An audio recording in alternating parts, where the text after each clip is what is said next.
Навчився на свою голову. Ех ти, докірливо зауважив Ледько. Зброю треба тримати міцніше. Ану, ще раз. Відько вже без жодної радості підняв свого меча, котрий від Ледькового удару відлетів далеко вбік. Він змокрів, як миша. Боліла рука, саднило в плечах і на стегні, у тих місцях, до яких доторкнулася Ледькова зброя. А він же гадав, що вміє битися на мечах. Скільки разів вони з воронівськими хлопцями вдавали мушкетерів, і майже завжди перемагав він, Відько. А тут, кілька днів тому, Росанка за якусь хвилину двічі вибивала меча йому з рук. Виявляється, вона вміє битися не згірш за будь-якого воїна. А Оленка, Ледькова сестра, вчора Відько на свою голову згодився позмагатися з нею, то ледве встояв. Так вже напосідало капосне бісеня. «Вбитий!» – оголосив Ледько. Якимось чином вістря його меча прослизнуло під щитом і вперлося у Вітьків живіт. Добре, що хоч билися вони на тупих мечах. «Ще раз!» – звелів невблаганий Ледько. Знав же Попович, кого залишати замість себе. Неподалік змагалися дорослі воїни.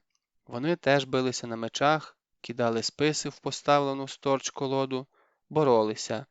Та так, що курява здіймалася над городищем. І в усіх змаганнях гору брав дужий і спритний Олешко. Особливо щастило йому в боротьбі. Олешко кидав дружинників одного по одному, наче мішки, і гукав до Відька. «Ану, поглянь, чи так я роблю?» А тож, Відько став у римівців неабияким авторитетом з боротьби. Він уже пересвідчився, що змагатися з римівськими ровесниками в силі чи спритності йому поки що не до снаги, тож уміло уникав захватів та обіймів, від яких часом аж дихання спирало. Допомагали йому оті 8 чи 9 прийомів, яких він навчився в шкільній секції з боротьби. «Вчіться у Мирка», – казав у таких випадках Олешко хлопцям. «Іч, яке хирляве на вигляд, а спробуйте його на землю кинути». Сам Олешко був у Відька чи не найстараннішим учнем. Один лише Ілля Муромець не брав участі в змаганнях між своїми дружинниками, хіба що інколи зранку зі свистом покрутить свою величезну, ковану залізом довбню, а змагатися на мечах дядько Ілько остерігався. «Ще приб'ю когось ненароком», – пояснював він. «Рука ж і меч у мене, самі знаєте які». Здебільшого, коли не було якоїсь нагальної справи, дядько Ілько проводив час у переліску одразу за городом тітки Миланки.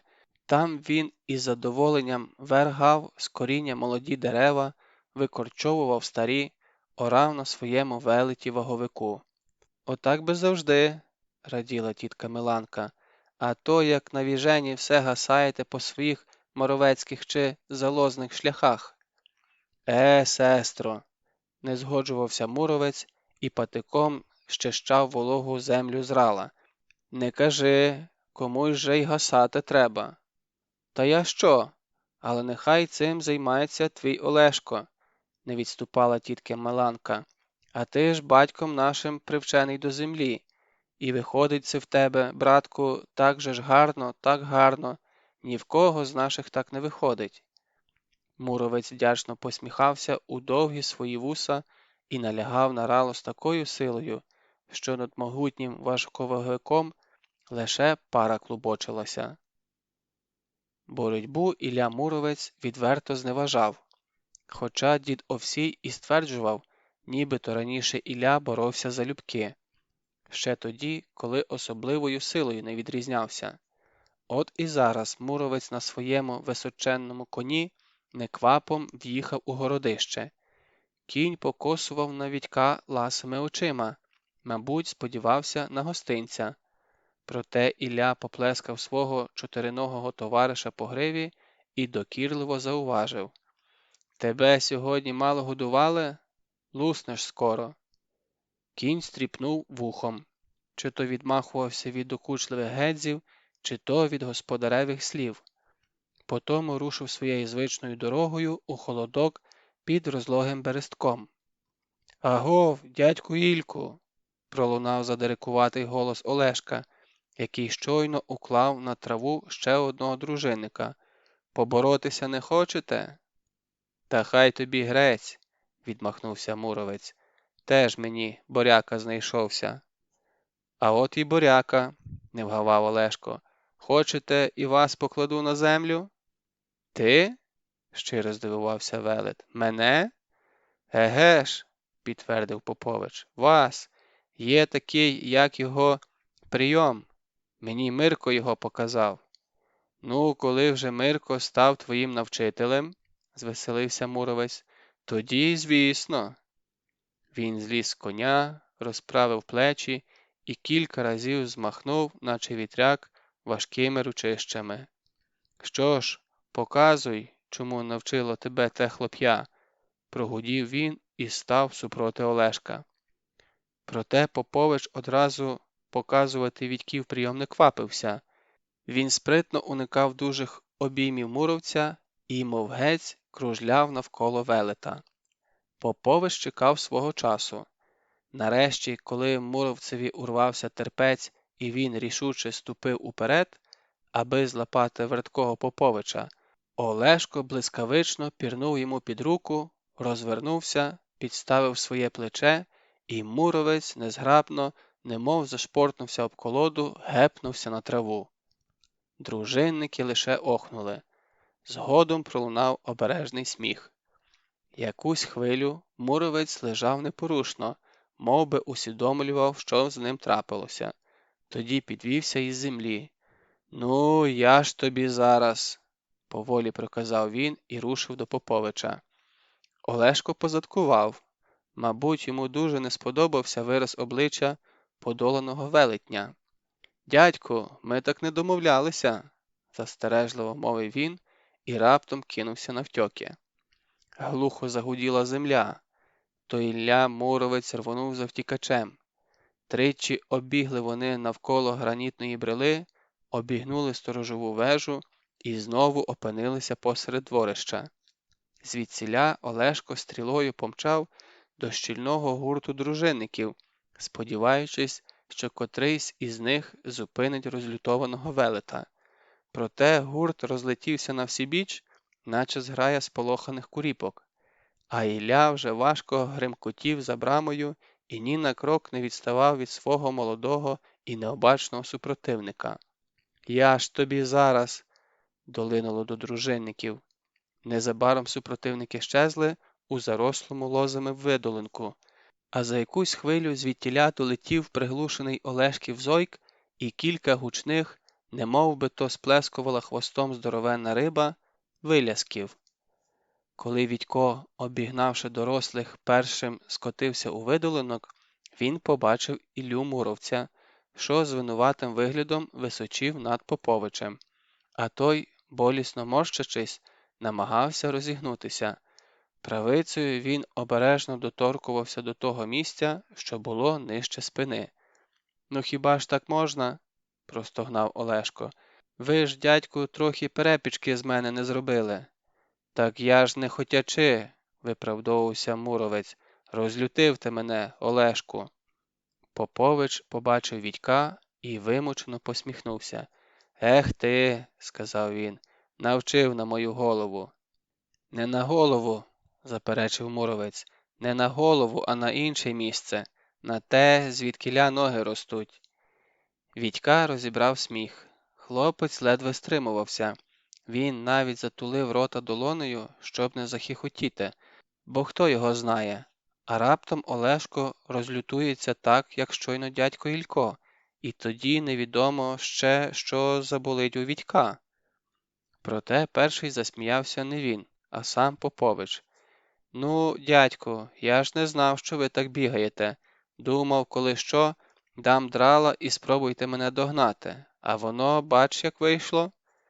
Тієї миті дорогою пролетів вершник. З його коня летіли клапті піни.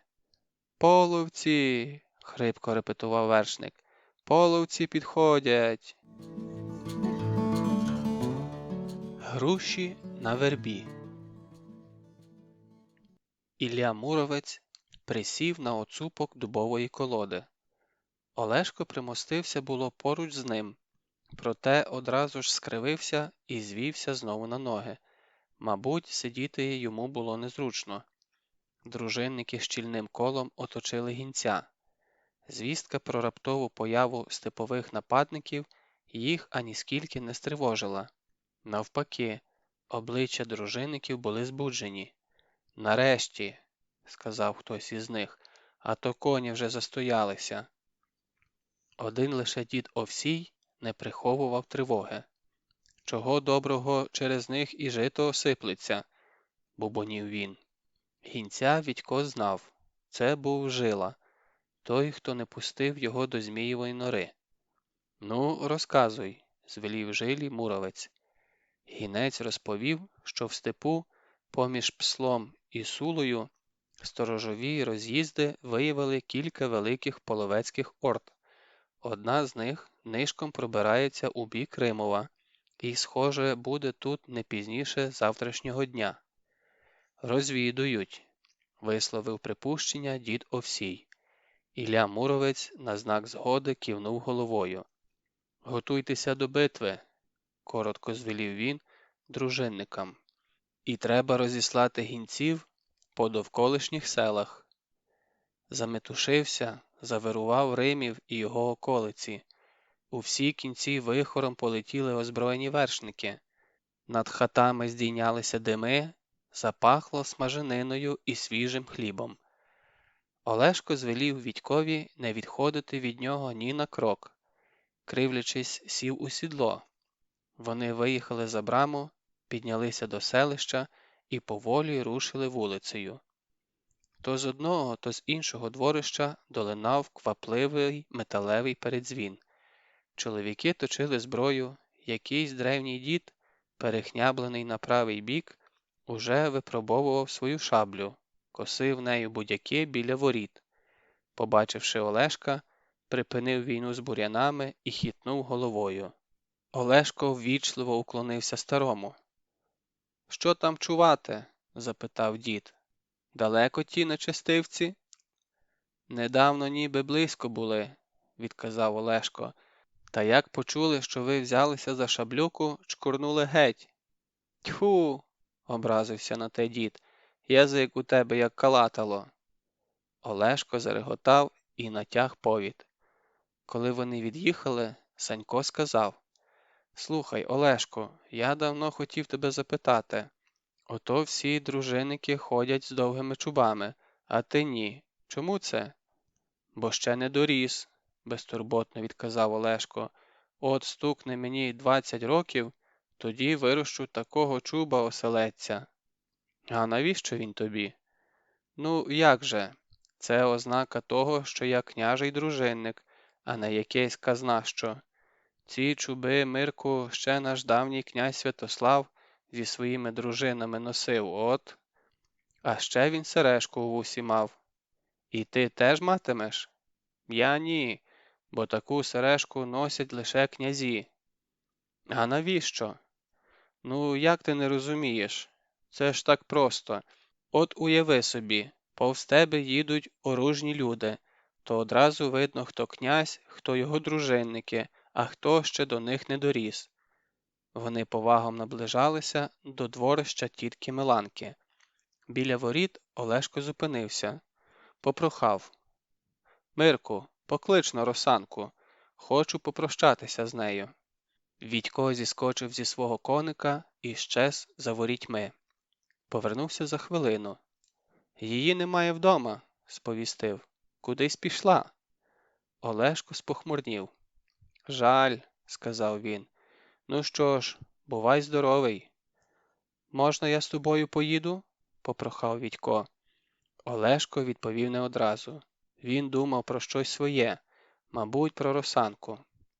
«Гаразд», – сказав після деякої мовчанки, – «але недалеко, тільки до Портяної». Біля Портяної метушилися чи не всі римівські парубки, були серед них і хлопці з молодшої дружини Поповича. «Швидко припливли?» похвалив їх Олешко. Доки ми з тобою, Мирку, огинали болото лісом, вони всілися на човни і навпростець через нього. І справді, більшість хлопців була на човнах-плоскодонках. Вони раз по раз перепливали на них чисті плеса з купами накошеного очерету і щезали в глибині плавнів. «Що вони там роблять?» – поцікавився Відько. «О, у них в болоті справжня фортеця», – відказав Олешко. «Звідтіля вони обстрілюватимуть поганців. Так і піде, ми його в лоб, а хлопці жалитимуть збоку».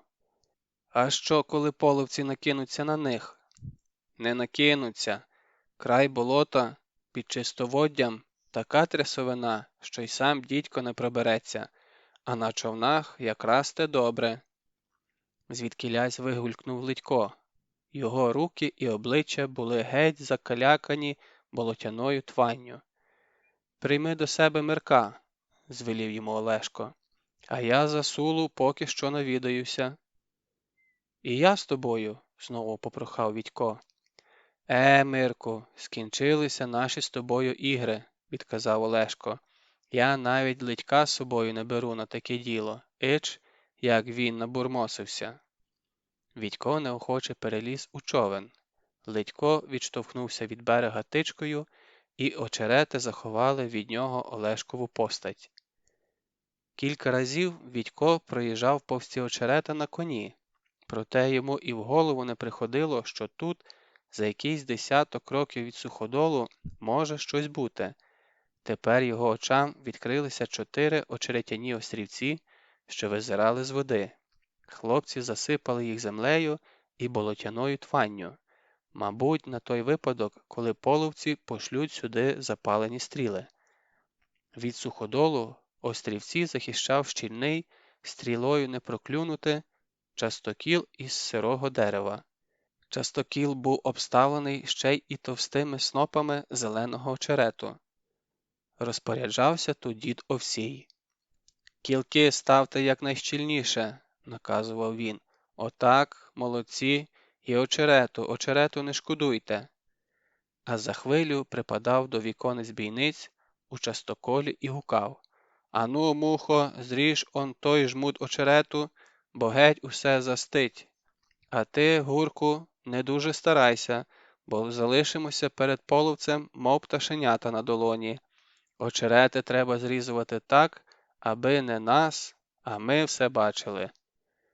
Під вечір, коли робота вже закінчувалася, дід підкликав Ледька з Відьком і звелів: «Попливете зі мною». Дідова плоскодонка безшелесно ковзала по застиглій поверхні болотяного потічка. Сам дід стояв на кормі і начебто знехотя відштовхувався від дна довгою тичкою. Навколо стояла глибока тиша. Тонкими голосами скаржилися тисячі комарів. Їм бракувало людського товариства. Зрідка крякали невидимі качки. Обіч промайнула боброва хатка, а плоскодонка все звертала з одного протічка до іншого. Дід ніби ставив собі за мету, щоб у Відька від тих численних поворотів голова пішла обертом. Нарешті дід Овсій присів на корму і згином ліктя витер зволожене чоло. Човен зупинився у вузькому кривулястому протічку. З обох боків до нього впритул підступили високі очерети. «Втомилися?» – запитав Відько.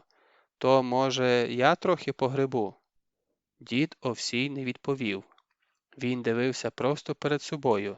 Здається, він навіть не чув Відькового прохання. «Дивно», – подумав Відько, – «навіть дивитися у мій бік не хоче. Може, я вчинив щось не так?» І Ледько теж сидів, немов чужий. «Нічого не розумію», – стривожився Відько, і в цю мить відчув на собі чийсь пильний погляд. Відько зиркнув на своїх супутників. Ні, це не вони розглядали його. Дід Овсій, як і до того, не зводив очей з протічка перед собою. Ледько побачив на дні щось вельми цікаве. Відько розгублено озирнувся довкола, ковзнув поглядом по стіні очерету. І ледь не зомлів. у вузьку щілину у нього нескліпно вдивлялося чиєсь око. Не звіряче воно було, і не пташине, і знутра непрохідних плавнів у хлопця вдивлялося людське око. З Вітькового горла вихопився тихий зойк, проте ні Ледько, ні дід Овсій мов би й не чули його, а око, здавалося, пронизувало своїм гострим поглядом Вітька наскрізь, і не лишилося, мабуть, в його душі нічого, чого б воно не бачило. Нараз око змигнуло і щезло. Потому почувся легенький плюскіт, і на середину протічка вихопилося дрібні брижі. «Діду!» – прошепотів Вітько. «Тут хтось є!» Проте дід Овсій не відповів. Він поплював на руки і діловито взявся за тичку. І знову перший заворот, третій, сьомий. Нарешті човен виплив на широке плесо. Дід звівся на ноги, приклав долоні до вуст і упівголоса погукав. «Велесе, дідьку болотяний, чи місяць на дереві?» «Бу!» – ревнуло у відповідь з глибини болота. Від того тужного ревиська у Вітька стало сторч волосся на голові. Лише за хвилину він збагнув, що то подавав голос водяний бугай, не така вже й велика болотяна птаха. А дід Овсій вів далі. «Велесу, дідьку болотяний, чи груші на вербі?» «Бу, бу!» – двічі відгукнувся водяний бугай, цього разу ніби з іншого місця. Дід Овсій опустив руки і замислився. Лише вуста його ворушилися, начебто він розмовляв сам із собою. Врешті знову приклав долоні до рота. «Велесе, дідьку болотяний, а чи вуглина впала на поріг?» Від того запитання Ледько стріпнувся і знову завмер. Минуло, здається, немало часу, доки з глибини болота долетіло геть віддалене. «Бу-бу!» «Хух!» – з полегкістю видихнув Ледько і раптом ні з сього, ні з того ляснув Вітька по плечу. «Спаси тебе, Боже, Велесе!» – подякував дід Овсій дідькові болотяному і взявся за тичку. «Бувай здоровий!» «Бу!» – долинуло ледь чутно і затихло. А потім дід ще довго кружляв чистоводами та протічками, аж доки вони нарешті вибралися на берег. Неподалік у сутінках маячіла сторожова вежа Римівського городища. «Ану киш додому!» – звелів хлопцям дід Овсій. «У мене тут є ще деякі справи!» І знову відштовхнувся тичкою від берега. Хлопці підтюпцем подалися нагору до Римова. Ледько мовчав, як і раніше, хіба що кілька разів зиркав у Вітьків бік і таємниче усміхався. «Слухай, Ледьку, що там ревіло?» – врешті не витримав Вітько. Відповів Ледько лише біля крайніх хат. «Дух то був болотяний, Мирку, не доведи Господь чужинцеві чи зраднику потрапити до його лабет. Від дідькового погляду ніщо не сховається». Вітько згадав людське око в очереті і мимоволі здригнувся. «І він? А тож, захотів побачити тебе.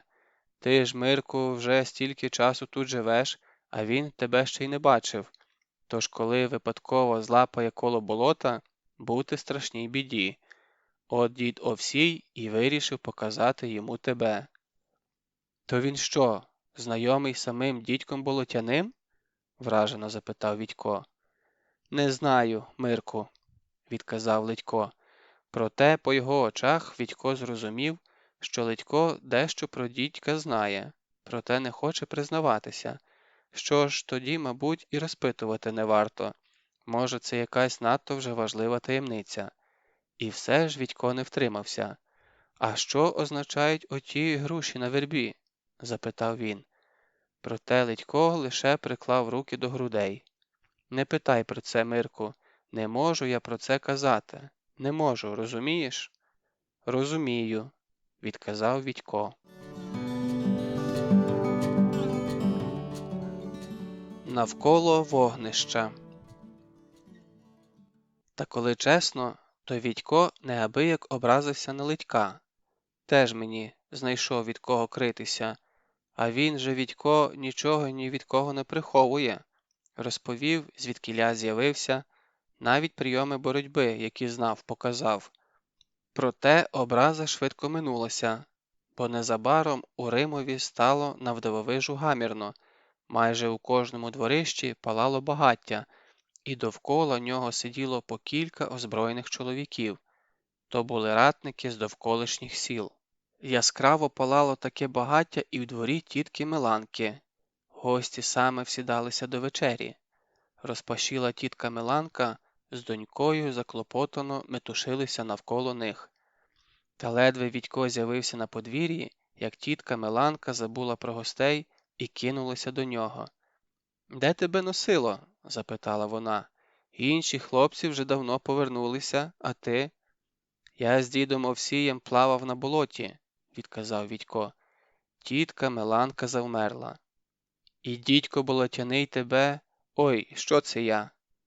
Вона приклала обидві долоні до вуст. Здається, навіть тітка Миланка не наважувалася згадувати болотяного духа. «Все гаразд», – заспокоїв її Відько. «Ледько сказав, що тепер мені нічого не загрожує». «Ой, синку», – тільки й змогла відповісти на те тітка Миланка. Вона похапцем поцілувала Відька в тім'я і знову поспішила до вогнища, бо голодні гості вже почали ремствувати. Відько не відставав від тітки, бо ж згадав, що сьогодні з самого рання не мав і різки в роті. Проте по дорозі його перехопила Росанка. «Повечеряємо, Мирку, в хаті», – сказала вона. Росанка підкладала Відькові найсмачніші шматочки, сама вона майже нічого не їла. «А той Попович не заходив, бува?» – запитала вона таким байдужим голосом, ніби йшлося про якусь другорядну річ. «Заходив», – відказав Відько, наминаючи куряче стегенце. «Питав про тебе». «І що?» «А нічого. Поїхав за Сулу. Такий смутний поїхав». По Росанчиному обличчю промайнула тінь. Проте дівчина тут же задирикувато стріпнула русявою косою. «Нехай посумує. Це йому не зашкодить». Вона озирнулася і пошепки спитала. «Кажуть, тебе возили на болото?» Упрохувати Відька не довелося. Росанка слухала і час від часу злякано зойкала. «Ой, Мирку, я б на твоєму місці одразу померла, якби побачила оте око. І водяний бугай ревів? Яке жахіття!» «Ага, ще й як ревів. А дід Овсій почав щось кричати йому про груші на вербі». Росанка полохливо озирнулася на двері. «То, мабуть, заклинання якесь», – пошепки сказала вона. «О, цей наш дід Овсій. Хочеш, розкажу про нього?» Виявляється, дід Овсій доводився Росанці далеким родичем. Колись був він дружинником у Переяславського князя, а сім'я його мешкала тут, у Римові. 2 доньки були в нього, а ще з ними жив молодший дідів брат. «Такий гарний, люди казали, був той братик», – розповідала Росанка, – «і не по літах дужий». Та одного разу під Римовим з'явилася велика половецька орда. Половина її намагалася прорватися до селища перешийком між болотами, а інша тихцем переправилася через плавні і увірвалася в Римів, коли там були лише жінки, старі та діти. Мало хто з них тоді врятувався. З дідової сім'ї живим зостався лише молодший брат. Та й то важко було його назвати живим, бо по ньому пройшовся копитами не один половецький кінь. «Що вже не робив дідо, аби вилікувати його?» – вела Росанка далі. «І вилікував таки. Та краще б він цього не робив, бо люди аж жахалися, угледівши того брата. І не дивно, зламані кістки почали рости, куди їм заманеться». Потім дідів брат кудись щез, а сам дід Овсій покинув свою дружинницьку службу і перебрався до Римова назавжди. Ходив і далі з князем у походи, проте щоразу повертався до батьківської хати, і як повернеться, одразу до болота. Кожен протічок знав, із заплющеними очима міг вибратися звідти. От тоді, мабуть, і спізнався дід Овсій з дідьком Болотяним. «А тепер дідо вже й Бровка до плавнів привчає», – зітхнула Росанка. «Якого Бровка?» – запитав Відько. «Нашого? А ти й не помітив? Бровко лише годується біля нас, а ледь що до діда біжить, і слухається лише його. Тільки ж ти, Мирку, про це нікому», – прошепотіла Росанка наостанок і подалася на двір, бо мати вже кілька разів кликала її. Дід Овсій з'явився, коли гості закінчували вечеряти. Поруч з дідом височів Ілля Муровець. «Може, сестро, і нас погодуєш?» – запитав Муровець. «Та вже ж погодую, коли прийшли», – відказала тітка Миланка. «Ще трохи залишилося». Того трохи вистачило б на кількох муровців. Зголоднілий велет лише відпирхувався. «Балуєш ти нас, сестро. А дідові чом кращі шматки підсовуєш?» «Бо є за що», – невизначено відказала тітка Миланка. Половці. Відька ще затемна розбудив Литько. Хлопці навперегінки скотилися до ставу, затим гадкою піднялися до городища. Біля сторожової вежі їх зустрів кривобокий дідусь, той, що вчора завзято воював з будяками. «Вас тільки за смертю посилати», – сердито пробурчав він. «Овсій місця собі не знаходить, униз по східцях і праворуч». «Знаю», – перебив старого Литько. Зненацька дід огрів його по шиї. «Треба додавати, діду», – сердито нагадав він. «Ич, одноліток який знайшовся». Литько потер шию і слухняно повторив. «Знаю, діду». «Оце інша справа», – подобрішав дід. «Ну, хлоп'ята, дасть Боже вам щастя і на марне підстріли не лізьте».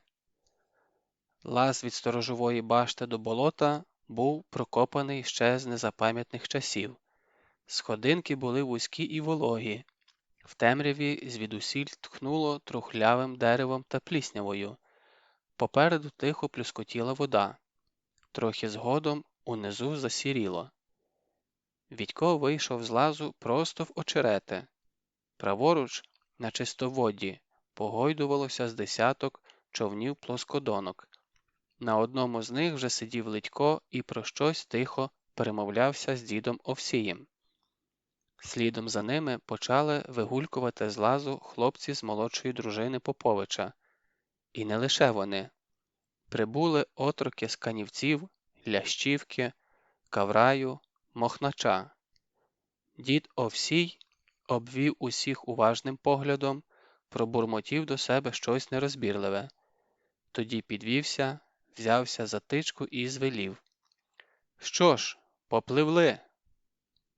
Пробиралися вузькими кривулястими протічками. В густому тумані не було видно навіть простягнутої руки. Звіддалік до них долинав приглушений багатоголосий гомін, кінське іржання, дзенькіт криці. Та коли протічок звертав убік, гомін одразу затихав. Замість нього виразно вчувалося вороняче каркання. «Ич, на учту злетілися!» – стиха буркнув дід Овсій. «І справді, не Римів у нас, а Воронівка, як ти, Мирку, кажеш». Нарешті човен уперся у щось м'яке і пружинисте. «Приїхали!» – сказав дід Овсій і перший вибрався на сухе. Як і раніше, в тумані нічого не можна було розгледіти, та вже проглядало над головами чисте небо і сонце першими золотими стрілами де-не-де пробивалось крізь імлу. А зовсім поряд чувся вже не гомін, а безперервне і загрозливе гудіння, наче морський прибій, що от-от завергає важкими гранітними брилами. Половці підійшли до Сули у досвіта. Через річку перебиралися швидко і безшумно, сподівалися захопити римівців зненацька, але несподівано вгледіли перед собою русичів, що тісними шеренгами перекривали вузький перешийок між болотами. Передні половці почали сповільнювати біг своїх коней, і все ж змушені були підступати до захисників Римова все ближче й ближче, бо зі спини на них натискали інші. Обійти русичів не було ніякої змоги. Щоправда, кілька десятків степовиків спробували пройти краєм болота, проте коні одразу ж по шию загрузли у баговинні. А потім з очеретів свиснули стріли, і кілька половців плюснули у рідку каламутну твань. Нападники поспішно відступили і приєдналися до своїх. У центрі руського війська височів на своєму важковаговозі Ілля Муровець. Поруч з ним вишикувалося з 150 закованих у кольчуги дружинників. По боках щільними лавами стояли римівці і ратники з довколишніх сіл. Муровець обвів поглядом ратників і похитав головою. Далеко не на кожному з них була кольчуга, та й озброєнням вони поступалися перед дружинниками. У кого був ще батьківський меч, у кого спис, а в кого коса або навіть обсмалена довбня. І хоч знав Муровець, що й без кольчуг ніхто з них живим не поступиться ворогові, все одно серце у нього тривожно стислося. «Багато хлопців загине», – півголосом проказав він. «Ой, багато. Щось би нам з тобою таке придумати, га, Олешку?» У Поповича запалали очі. Йому нетерпеливилося зійтися у двобої з першим ліпшим половцем. «А що тут гадати, дядьку?» – збуджено вигукнув він. «Берися за меча і вперед!» «Вперед і дурень зможе», – відказав Муромець. «Та кажу, що багато хлопців загине. Тут, знаєш, придумати б щось». Олешко поглянув на ратників раз, другий і теж замислився. «Непогано було б тих половців захопити зненацька», – сказав він. «Але як?» Тим часом половецькі лави розступилися, і наперед вибрався приземкуватий, широкоплечий степовик. Чимось нагадував він гранітну брилу, що вросла в землю посеред городища. Половець побачив перед собою височеного русича і мимоволі зупинив коня.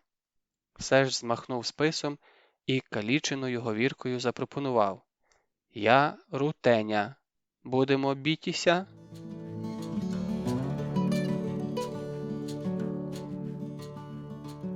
Битва. Муровець ніби й не чув, що йому пропонував Рутеня. Руський велет опустив голову і про щось думав. А половець уже сміливіше роз'їжджав перед руськими дружинниками. Йому здалося, ніби Муровець його побоюється. «Дядьку, навіщо саме вам битися з ним?»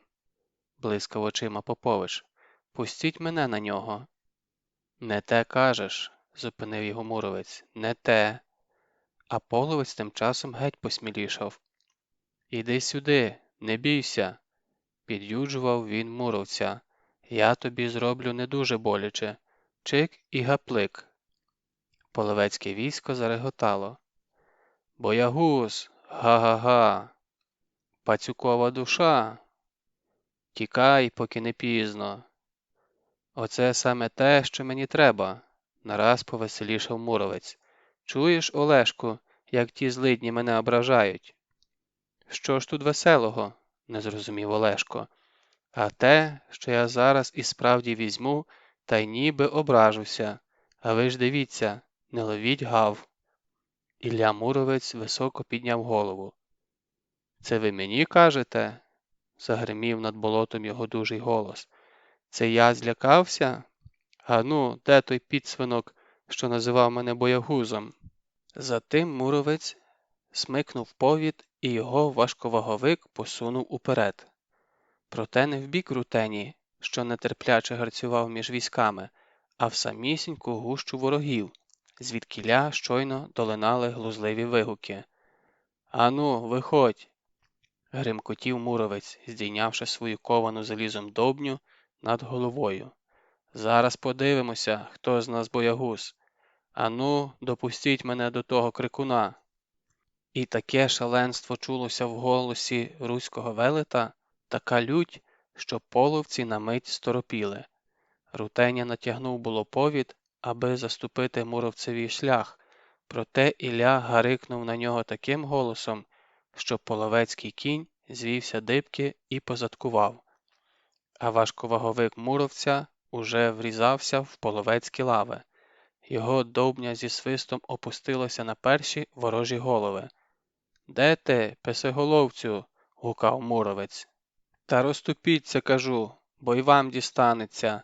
Дайте-но його сюди!» Половці, що були віддалік, ставали на стремена і витягували шиї. Їм було цікаво, добереться цей руський богатир до свого кривдника чи ні. І поки вони збагнули, що до чого, поки вихоплювали з піхов свою зброю, руське військо бурею налетіло на них. Гримкнуло так, ніби озвалися десятки громів. Глухо застугоніла земля. Курява і зойки поранених злетіли до неба. «Час і нам починати», – сказав дід Овсій і змахнув рукою. З болота у половців вдарило з півсотні стріл. Потім ще раз. І ще. З десяток половців повалилося на землю. Проте відповісти своїми стрілами чи бодай прикритися від болота щитами чужинці вже не могли. Щити їм потрібні були проти руського війська. Проте й вони не завжди допомагали. Раз по раз здіймав Ілля Муровець тяженну свою довбню і з хеканням опускав її на ворожі шоломи. З боків і зі спини його прикривало кілька дужих дружинників, і там, де вони проходили, лишалася широка просіка. В ту просіку вривалися піші русичі. Так і йшли вони за муровцем, мов нитка за голкою, краючи на шмаття половецьке військо. В центрі точився жорстокий двобій. Там зійшлися угерці Попович з Рутенею. Їхні сила і спритність виявилися майже однаковими. Коні світили один на одного налитими кров'ю очима, ставали дибки, гризлися. Ще важче доводилося богатирям.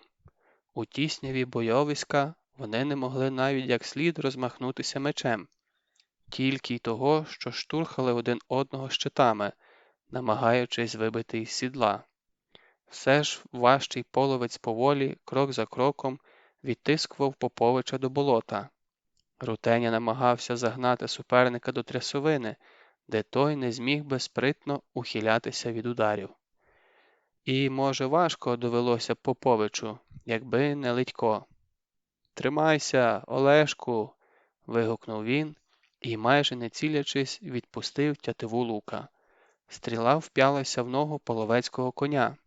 Кінь похитнувся і, підштовхнутий іншими кіньми, завалився на бік. Проте Рутеня вже стояв на ногах. «Що, кінний на пішого?» – криво посміхаючись, запитав він Поповича. «Ні, піший на пішого!» – вигукнув Олешко і теж зіскочив із коня. Проте й тут їм не було де розвернутися. Ратники стисли їх так, що мечі виявилися непотрібні. «Будемо боротися?» – запитав половець. «Будемо», – згодився Олешко. Боротьба виявилася короткою. Не встиг половець зімкнути обійми за спиною Русича, як Олешко спритно пірнув Рутені під плече, розвернувся і щосили смикнув за руку. Половець важко гепнувся на землю. Блискавкою змигнув у повітрі ніж Русича, і за мить усе було покінчено. Олешко злетів на коня і заволав до болота. «Наша взяла! Спаси, Боже, тебе, Мирку, за науку!» Половці розгубилися. У такій тісняві перевага була за могутнішими русичами. Ще трохи і нападники повернуть коней назад. «За мною!» – вигукнув дід Овсій.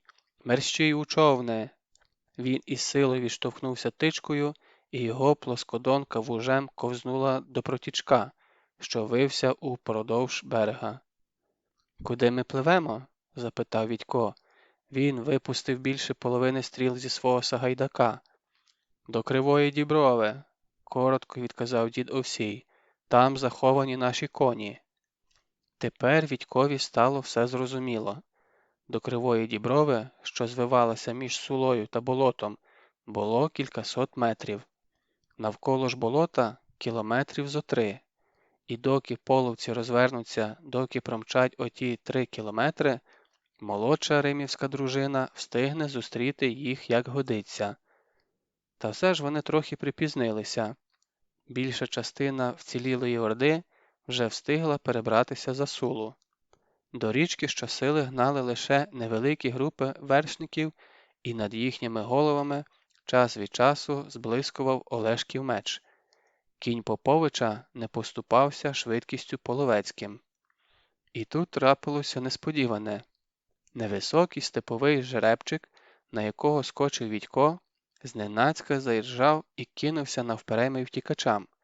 Мабуть, серед половецьких коней угледів свого приятеля. Відько щосили смикав за вуздечку, проте нічого вдіяти не міг. Жеребчик ніби сказився. Вже й піна виступила на його губах, вже й кров на них з'явилася, проте кінь лише набирав швидкість.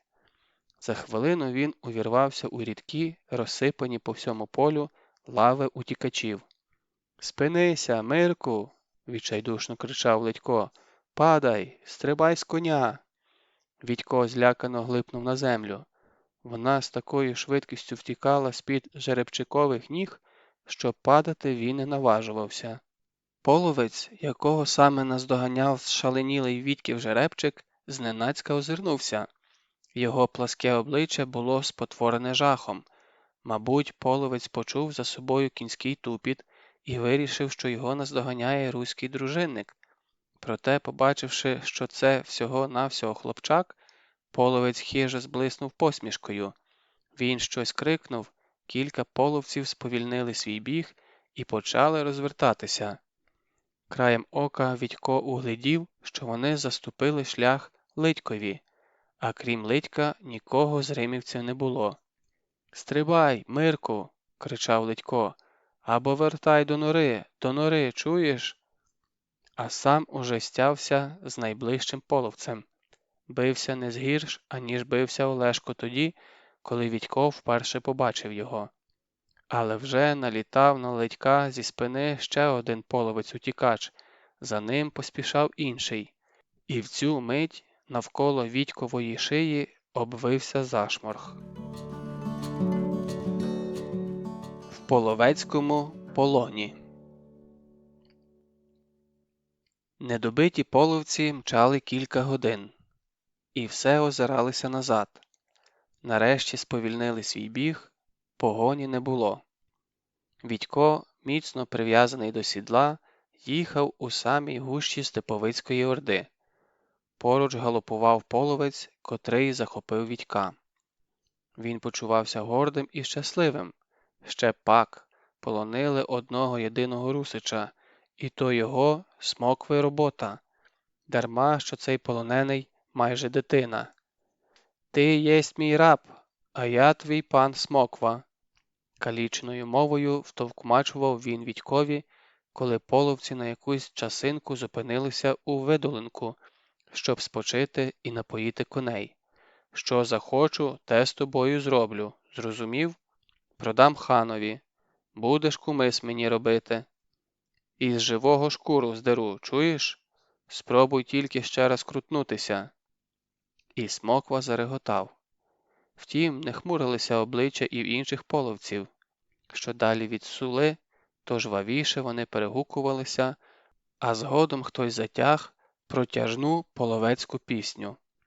Схоже, поразка біля Портяної половців не дуже засмутила. Мабуть, мав рацію дід Овсій, що ця орда лише вивідувала, що й до чого, а десь неподалік, можливо, готуються до нападу інші орди. «Швидше, швидше!» – хрипким голосом покрикував Смоква і періщив нагаєм то Відька, то Вітькового жеребчика.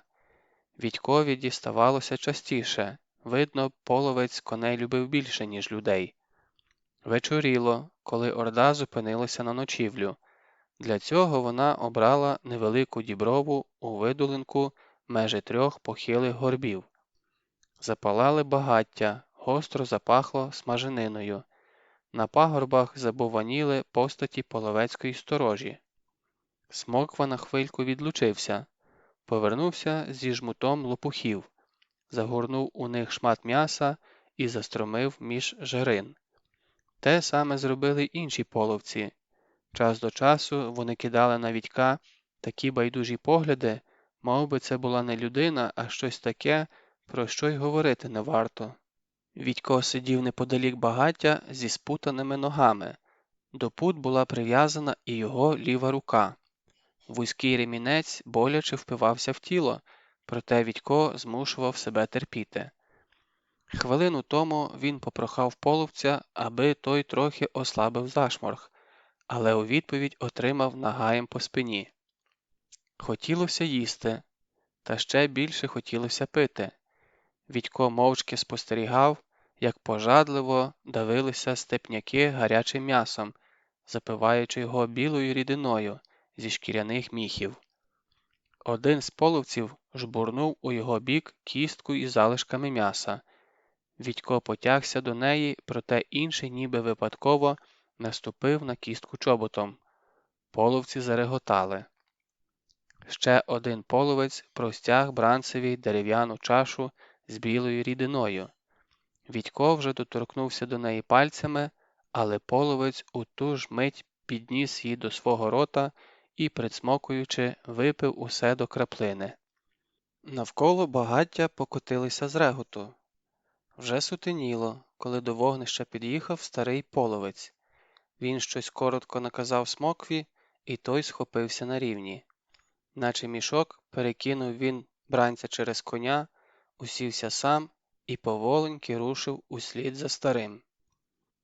Зупинилися вони біля просторого намету. Неподалік од нього напівлежав на кошмі молодий половець із ситим рожевим обличчям. Смоква зіскочив з коня і вклонився йому майже до землі. Рожевощокий половець мовив до Смокви кілька слів. Той приклав руку до серця. Тоді рожевощокий видобув зі складок одежі гаптований гаманець, витрусив з нього кілька монет і кинув їх Смокві.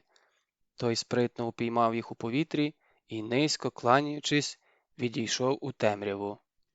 Рожевощокий молодик, вочевидь, був у цій орді за головного. До нього зверталися лише з поклонами. Він же у відповідь ліниво кивав головою, та й то, коли вважав за потрібне. Про Вітька рожевощокий наче забув. Лише трохи згодом коротко затримав на ньому свій погляд, щось прохарамаркав, і в ту ж мить дужий поштовх у спину звалив хлопця на землю.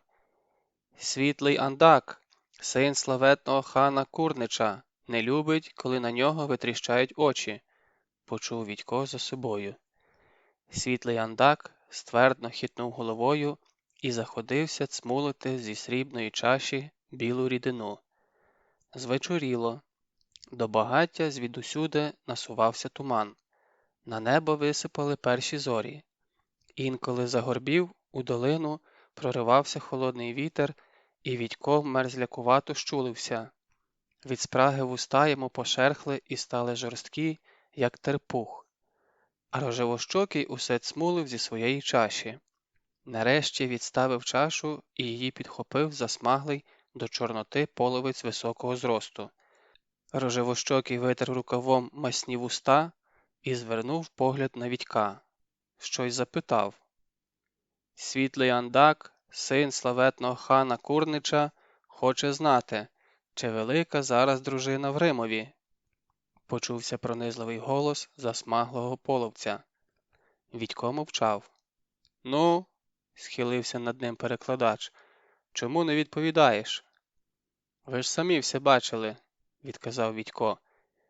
Світлий Андак невдоволено насупив брови, і тлумач щосили уперіщив хлопця нагаєм. З Вітькових грудей вихопився стогін. Світлому андакові треба відповідати вічливо і швидко. Нараз обличчя у світлого андака проясніло. Він щось сказав перекладачеві і зареготав. «Це брудне цуценя гадає, – вів перекладач, – нібито Ілля Муромець нас розбив. То підла брехня. Ми не про перемогу думали.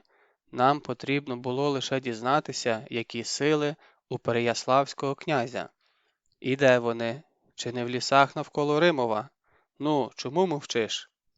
Світлий андак мигнув бровою, і нагай знову обвився навколо Вітька. «Ой, не знаю», – відповів Вітько. «Ти не знаєш?» – здивувався перекладач. «Ти, цікавий до всього хлопчисько, і не знаєш?» «Неправда, діти все знають». І знову свиснув нагай. Вітько схопився за щоку і стіпив зуби. Що він мав сказати? Що в Іллі Муромця лише 150 дружинників, а то все парубки й дядьки з косами і довбнями? І що ніяких княжих військ навколо Римова немає? Тоді цей андак покличе інших ординців, і половці сьогодні ж купно наваляться на Римів, підуть далі на Переяслав, а можливо, навіть на Київ. А винний у цьому буде він, Вітько Бубненко. «Що, знову заціпило?» – погрозливо запитав тлумач. «Може, припекти язика?» Один з половців вихопив з вогнища тліючу головешку. Вітько втупився у неї нажаханим поглядом.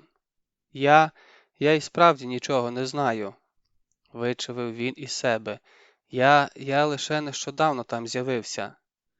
«Он як?» – недобре посміхнувся перекладач. «І звідкіля ж ти з'явився?»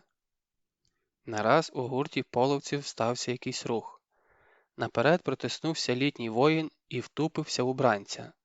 Це був той самий половець, що гнався за Вітьком до самісінької печери, а потім з переляканим вереском дребенув від ліхтарика.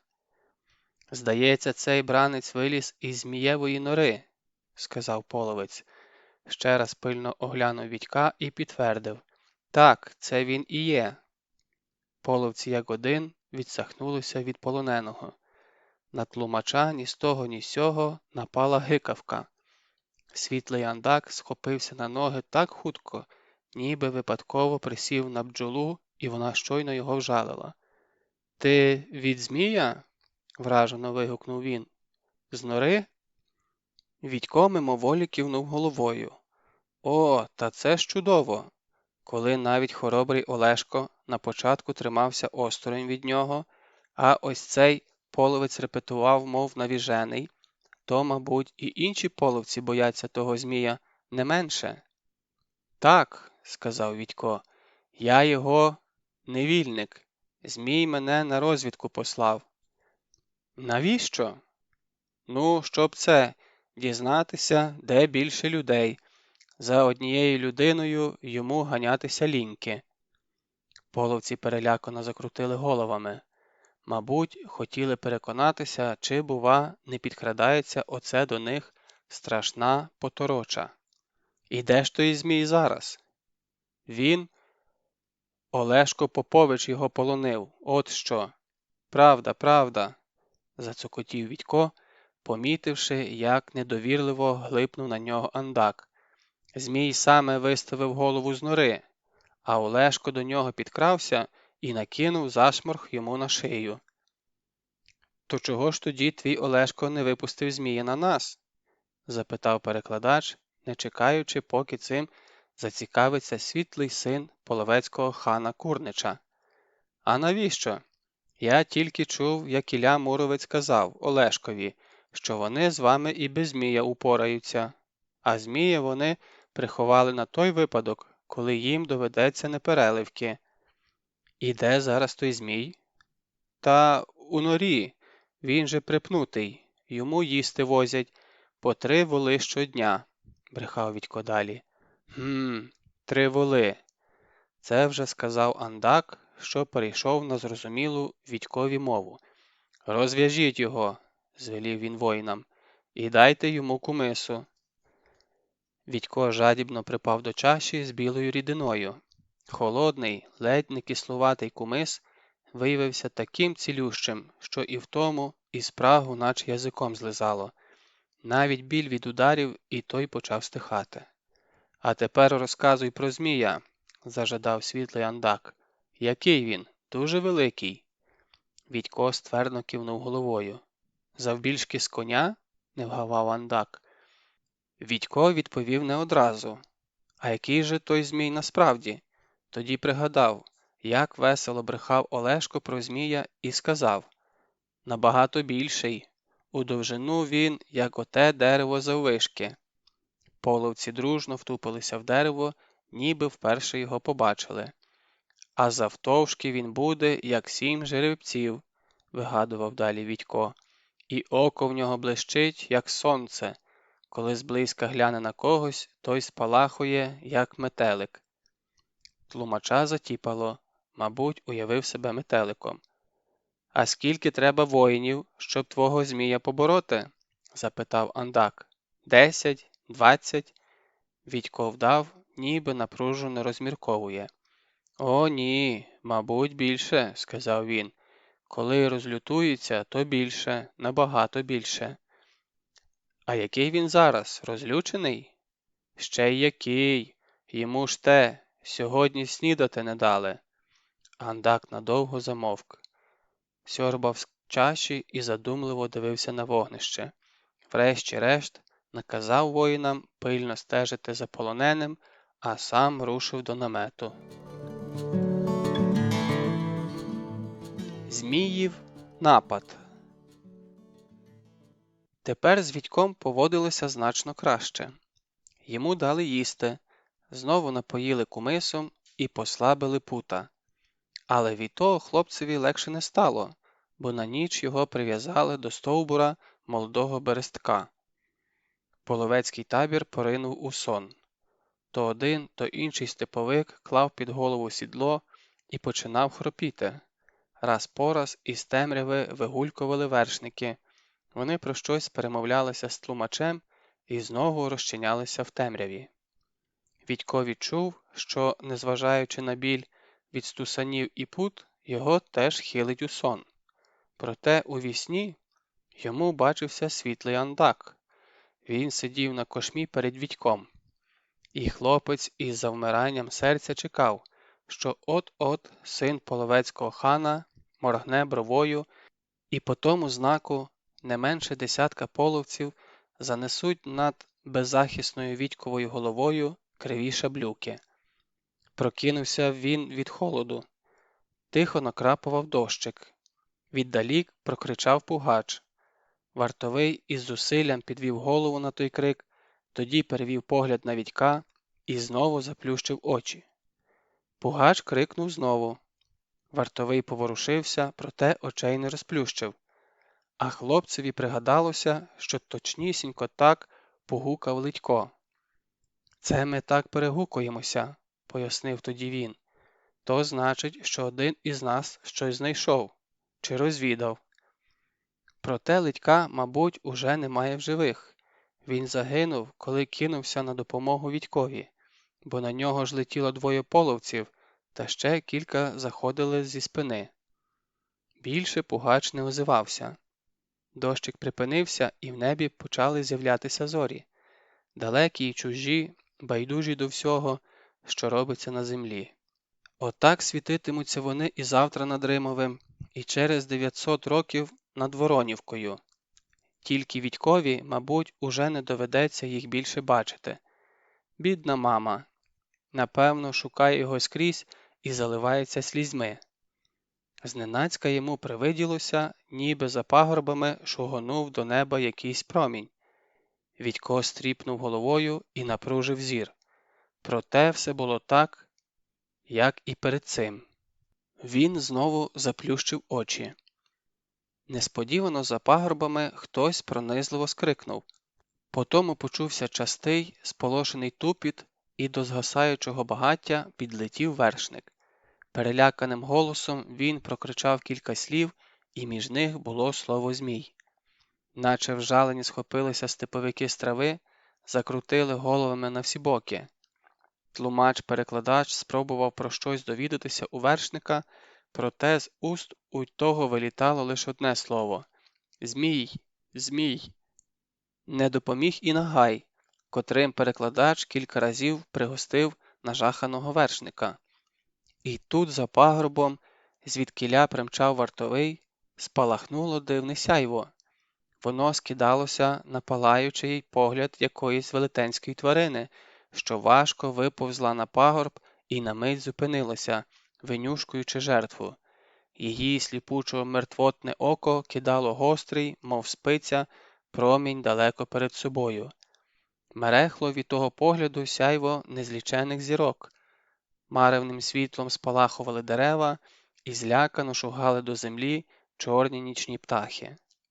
На мить Вітькові стало моторошно, але тільки на мить. «Та це ж світло мого ліхтаря», – збагнув він, – «то, мабуть, Олешко світить ним». Тим часом проміння опускалося все нижче до землі і все ближче до половецького табору. Ось воно торкнулося верхівок дубів, перекреслило стовбур берестка, до якого був прив'язаний Вітько, і зупинилося на дахові намету, звідкіля з повискуванням виборсувався світлий син половецького хана. А потім з пагорба заревло, глухо, натужно, погрозливо, і, судячи з того, як гойднувся мертвотно-жовтий промінь, велетенська тварина почала спускатися у видолинок, прямісінько на половецький табір. Залементували, заметушилися степовики, цьохнули тятиви луків, і з десяток стріл полетіло у бік невидимої потвори. Та, мабуть, лише роздражнили її, бо ревіння подужчало. Світлий андак врешті-решт вибрався з намету, миттю скочив на коня і вже з темряви заволав: «Хапайте бранця, беріть його з собою!» До Вітька кинувся тлумач, проте не встиг він зробити і 2 кроків, як йому в горлянку вп'ялася стріла. Інші половці відсахнулися від бранця. Ревіння на мить завмерло. Натомість пролунав дзвінкий, насмішкуватий вигук. Вітько ладен був заприсягнутися чим завгодно, що то кричить Олешко Попович. «З нами Змій! Ану на половця!» У відповідь з іншого боку долетіло: «Там Змій, а тут мурованець!» Важкий тупіт копит, що долинав за пагорба, небавом заполонив нічний степовий простір. Зміїв погляд блукав низько над землею, і у засліплених половців вивалювалися з рук зброя. З несамовитими зойками кидалися вони в той бік, де паслися табуни. Проте коні, нажахані не менше за своїх господарів, сполошено іржали, ставали дибки і мчали світ за очі. Піші половці з прокльонами поспішали їм услід. Вітько щільно притиснувся тілом до тонкого стовбура, щоб не наскочили на нього кінні і щоб захиститися від стріл, що раз по раз висвистували в повітрі. «Мирку, де ти?» – почувся неподалік знайомий голос. «Ти живий?» «Литьку!» – вихопилося у Вітька. З темряви вилетів кінь. Литько зіскочив з нього, вихопив ніж і миттю розрізав пута. Вітько спробував підвестися, проте тут же мішком сунувся на землю. «Що з тобою?» – перелякався Литько. «Ти поранений?» «Ні, то я так, довго був прив'язаний». «То побудь ще трохи тут, Мирку, і нікуди не відходь, гаразд?» Литько знову злетів на коня і помчав туди, де шаленіла січа. Власне, січі вже не було. Не тямлячись від жаху, поспішали степовики у глупу ніч, а на їхніх плечах висіла руська кіннота, і не одна сотня нападників наклала головами у цю ніч. Дещо про Микулу Селяниновича. Поволі розвиднювалося. Поруч з Вітьком зупинив змиленого коня Ілля Муровець. Він поклав поперек сідла шипасту свою довбню і з неприхованою заздрістю поглянув у той бік, куди покотилася погоня. «Ет, не дано мені ганятися за тими полинцями», – охриплим голосом промовив він. Надто вже прудко бігають. Небоже, що це з тобою? Відько плакав. Сльози густо котилися по його обличчю. Він судомно схлипував і ніяк не міг зупинитися. Важка муровцева рука обережно торкнулася до скуйовдженої голови хлопця. «Ну ж бо, годі!» – лагідно мурмотів велет. «Усе гаразд, парубче, усе вже позаду». «Вони били мене», – крізь сльози скаржився Відько. «Та я нічого їм не сказав». «Молодець, Мирку, ти справжній русич», – похвалив його муровець. «Тільки ж навіщо плакати?» «Та я вже не плачу». Відько витер полою сорочки решти сліз і вдячно посміхнувся велетові. «Як ви мене знайшли?» – поцікавився він. «То все Литькова робота, добрячий з нього вивідувач може вийти. А Змієве око придумав Олешко. Ну як, гарно вийшло?» «Гарно», – згодився Відько. «Навіть я перелякався спочатку. Спасибі вам». «Знайшов за що дякувати», – відмахнувся муровець. «Ти краще скажи, чув ревіння чи ні?» «Ще й як. Половці ледь не збожеволіли із жаху». «То моя робота», – похвалився муровець. «Так, розумієш, старався, що аж захрип». Збуджено перегукуючись, поверталися римівські дружинники у Діброву. Втрат з їхнього боку не було, хіба що дід Овсій кректав і час від часу потирав плече. Чи не останніми під'їхали Олешко з Литьком. Повернулися вони не самі. Між ними скособочився на коні світлий син половецького хана Андак. Він набурмосено глипав навсібіч.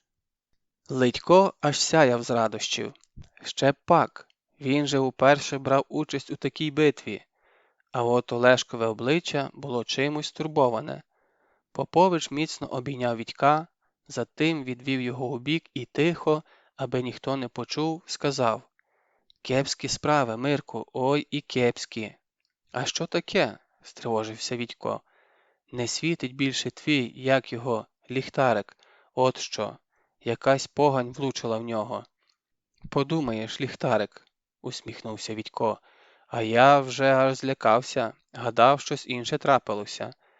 Не кажи, той ліхтарик добряче нам допоміг. І ще не раз допоміг би. От би дізнатися, яка погань в нього вцілила.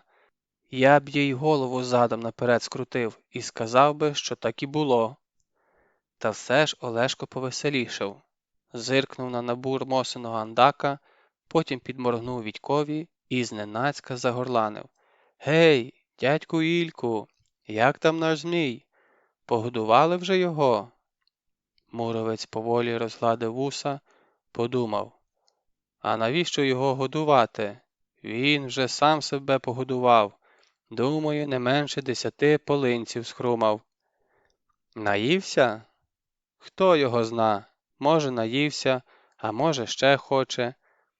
Олешків погляд ніби зовсім випадково зупинився на синові половецького хана. «А що, коли ми цього віддамо Змієві на закуску?»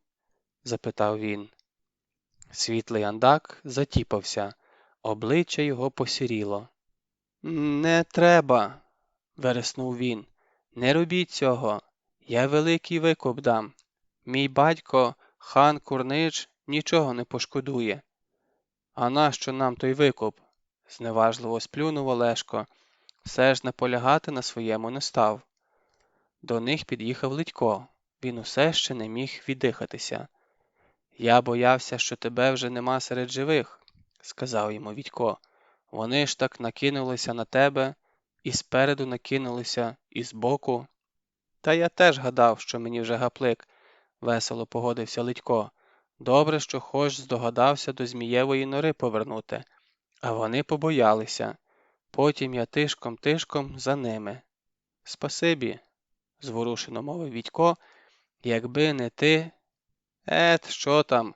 Головне, половців розбито». «Хто зна», – прогудів муровець. «Хто його зна? Поживемо, хлопці, побачимо». Дружина поверталася до Римова з чималою здобиччю. Одних лише коней Відько нарахував понад 3 сотні, а ще були щити, криві половецькі шаблі, кульчуги, ще й син половецького хана Курнича на додачу. Одну кульчугу Олешко подарував Відькові. «Носи», – сказав він при цьому, – «і нехай жодна шабля тебе не зачепить». Кольчуга сиділа на Відькові, наче влита, хіба що була трохи заширока в плечах, а ще більше в тому місці, де мав бути половецький живіт. Але на такі дрібниці Відько не зважав. Головне, тепер у нього є власна кольчуга, і віднині він, звичайнісінький школяр Відько Бубненко, став справжнім давньоруським воїном.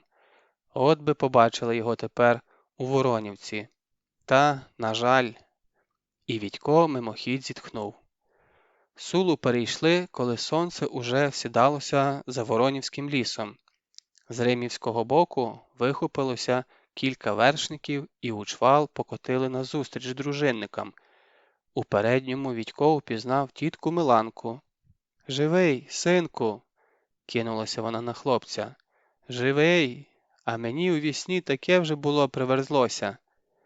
«Та куди він подінеться, сестро?» – лагідно прогремотів Муромець. «Такий богатир, що 100 років в ряс топтатиме». «Еге ж, ми з Мирком ще не раз потрусимо того половця», – жваво відгукнувся Попович.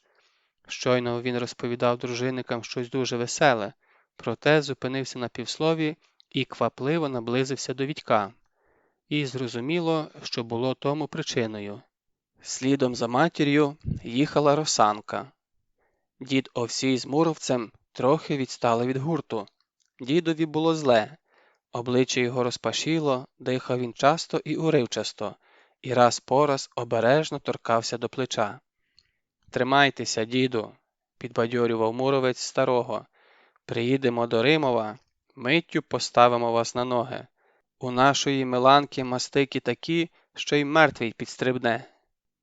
«Ет, не поможуть уже мені ваші мастики», – поморщився дід Овсій. «Це чому ж?» «Тут, бачиш, інша хвороба напосіла – старість». «Та яка ще там старість?» – почав було заперечувати Муровець, проте дід Овсій помахом руки зупинив його. «Не треба, Ільку, що є, то вже є. Бач, оце рубаюся і раптом відчуваю, що не сила тримати меча, і чомусь тягне кинути все і прилягти на травицю. А той писоголовець наче щось відчув, бо розмахнувся з усієї сили і вдарив так, що у мене в голові все замакітрилось. Бухнув я на землю, наді мною копитами готять, а на серці камень. Ех, думаю, чому ж я раніше не сказав, де мене поховати?» Дід Овсій замовк. Мовчав і Муровець. Він розумів, не треба перебивати старого воїна.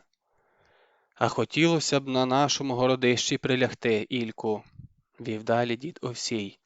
«Бо видно все звідтіля, наче вільному птахові, та й не сам би там нудьгував. На нашому городищі, мій батько казали, перший руський ратай спочиває. Сам Микула Селянинович. І спочиватиме він доти, доки на землю нашу не прийде страшна біда. І коли вже мало ратаїв залишиться, тоді підведеться Микула і покаже нечестивцям, де у нас раки зимують. То, може, й мене слабкого та многогрішного підніме заодно». Муровець слухав старого, кивав на знак згоди головою і думав про своє. Надто вже легко дісталася нинішня перемога. Підозріло легко. Налетіла лише одна орда. Налетіла і втекла. А де ж інші орди? Мабуть, зачаїлись десь неподалік. Тільки де саме? І що замислили половці цього літа? «Микула, кажете?» Муровець поправив свою довбню. «То коли що і мене до свого гурту приймете, га, діду?» «Та вже ж приймемо», – силувано всміхнувся дід Овсій. «Тільки не зараз, стане ще тобі, Ільку, роботи на цьому світі». «І чого це ви розкаркалися?» – гримнула тітка Миланка. Вона притримала свого коня, чекаючи на них. «Люди он радіють, а ви, бач, похорон собі влаштовуєте. І не соромно?» «Та вже ж!» – вибачально прогримкотів Ілля. «Вважай, сестро, що нам уже соромно». І поплескав по крупу свого важковаговика. Той докірливо скосив око на господаря, проте ходи не надав. Мабуть, вважав, що за ці дні він попрацював таки на совість. Потвора. Дід Овсій лежав на ковдрі обличчям донизу. На його чолі великими крапелинами виступив холодний піт. Поруч повискував Бровко, співчував старому. На дідовому плечі запеклася широка смуга крові, а навколо неї здувся здоровенний синець. «Дісталося ж вам», – співчутливо зауважила тітка Миланка і натисла пальцями не одне місце. «Тут болить?» Холодний піт полився ручаями. «Ні», – скрипнувши зубами, сказав дід. «А тут?» Тітка натисла на інше місце. Дід подумав. «Хто його зна, ніби болить, а ніби й не дуже».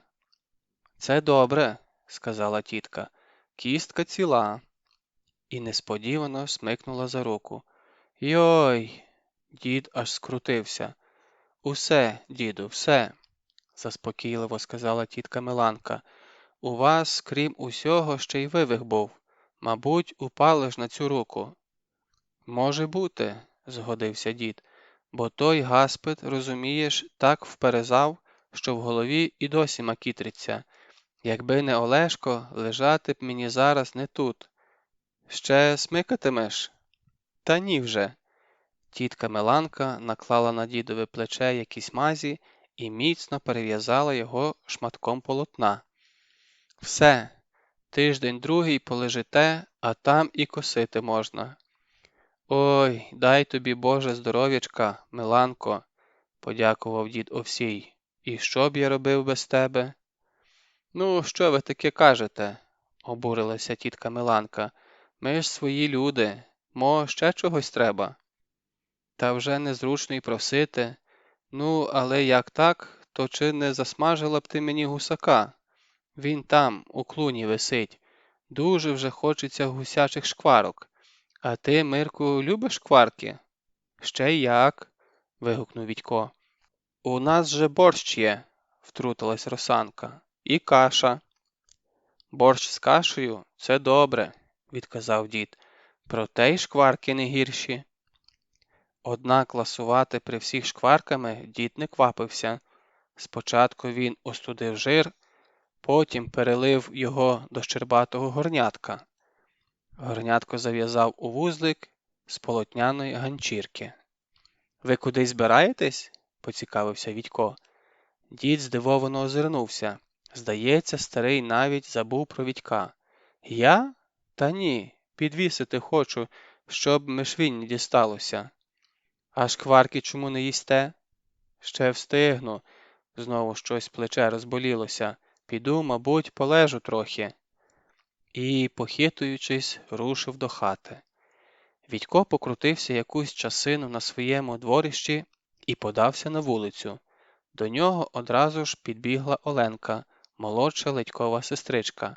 Вона войовниче розмахувала дерев'яним мечем. «Ану, хто кого?» – гукнула Оленка і наставила меча на хлопця. «Будемо битися чи миритися?» «Відчепись», – порадив їй Вітько і рушив далі. Після битви з половцями і полону змагатися на дерев'яних мечах та ще й з дівчиськом було нецікаво. Оленка відчепилася, проте ненадовго. «Якби вмів битися на мечах, то в полон не потрапив би», – ущипливо зауважила вона. Вітько повернувся до неї і тупнув ногою. Войовничу Оленку наче вітром здмухнуло. А хлопець зупинився посеред вулиці і замислився, що б його зараз зробити. Звісно, непогано було б податися до городища, та поки туди дістанешся та там побудеш, та назад вернешся, уже й ніч настане. А тітка Миланка просила поночі не ходити. І тут Вітько пригадав, що в чагарнику одразу ж за дворищем діда Овсія росте дика малина. Мабуть, почала вже дозрівати, подумав він. Треба піти поглянути. Вітько обійшов дідів паркан з вулиці і заглибився в чагарі. Кроків за 20 натрапив на густі малинові та ожинові зарості. Через них пролягала ледь помітна стежка. Вела вона до дідового паркану. Чи навпаки, мабуть, протоптали його Олешко та Ілля Муровець. Внизу, біля самої землі, у паркані виднілася дирка. А малина, звісно, ще й не думала достигати. Хлопець уже збирався вертатися назад, як раптом угледів, що через дірку в паркані протискується Бровко. В зубах у нього погойдувався вузлик. Той самий, у який дід Овсій нещодавно зав'язав горнятко з гусячим жиром. Бровко проліз крізь дірку, обтрусився і діловито потрюхікав стежкою, прокладеною 2 богатирями. Схоже, вирішив десь заховатися і без перешкод заходитися біля гусячого жиру. Отже й злодій, обурився Вітько, а прикидався таким пристойним. Діду, гукнув він, ваш Бровко поцупив горнятко з жиром. Дід не відповідав. Мабуть, так і не вийшов з хати, а от Бровко рвонув уперед, мов би його цьохнули батогом. Хлопець подався на зерці за чотириногим злодюжкою, аж упрів, доки наздогнав утікача. Проте замість злодійкувато чкурнути в кущі, Бровко раптом повернувся і згарчав на хлопця. «Ти диви», – здивувався Вітько, – «украв, та ще й гризається». «І не соромно тобі? Ану, віддай горнятко». Та Бровко вишкірив ікла так, що Вітько поспіхом відступив. Чого доброго ще й накинутися може. А злодюжка підхопив вузлик і подався у видолинок, що, як і всі видолинки Римова та й сучасної Воронівки, вели до болота. Вітько подерся навпростець через кущі. За хвилину вибрався на край урвища. З нього добре було видно звивистий видолинок, трав'янисту галявину перед болотом і саме болото. А ще за хвилину з видолинка вигулькнув Бровко, зупинився посеред галявини, опустив вузлика на землю і облизнувся. «Зараз почнеться», – подумав Вітько і занепокоївся. А що, як пес з горнятком на голові з переляку рвоне в болото? Проте замість сунути писка в горнятко, Бровко тихенько заскавулів, захвицав хвостом і ще раз заскавулів.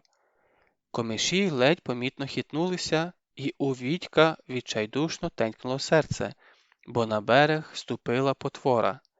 Скидалася вона на черепаху чи велетенського майже на Вітьків зріст рака, але той рак мав довгі мавпячі руки, що лише на кілька сантиметрів не діставали до кінцівок коротких покривлених ніг.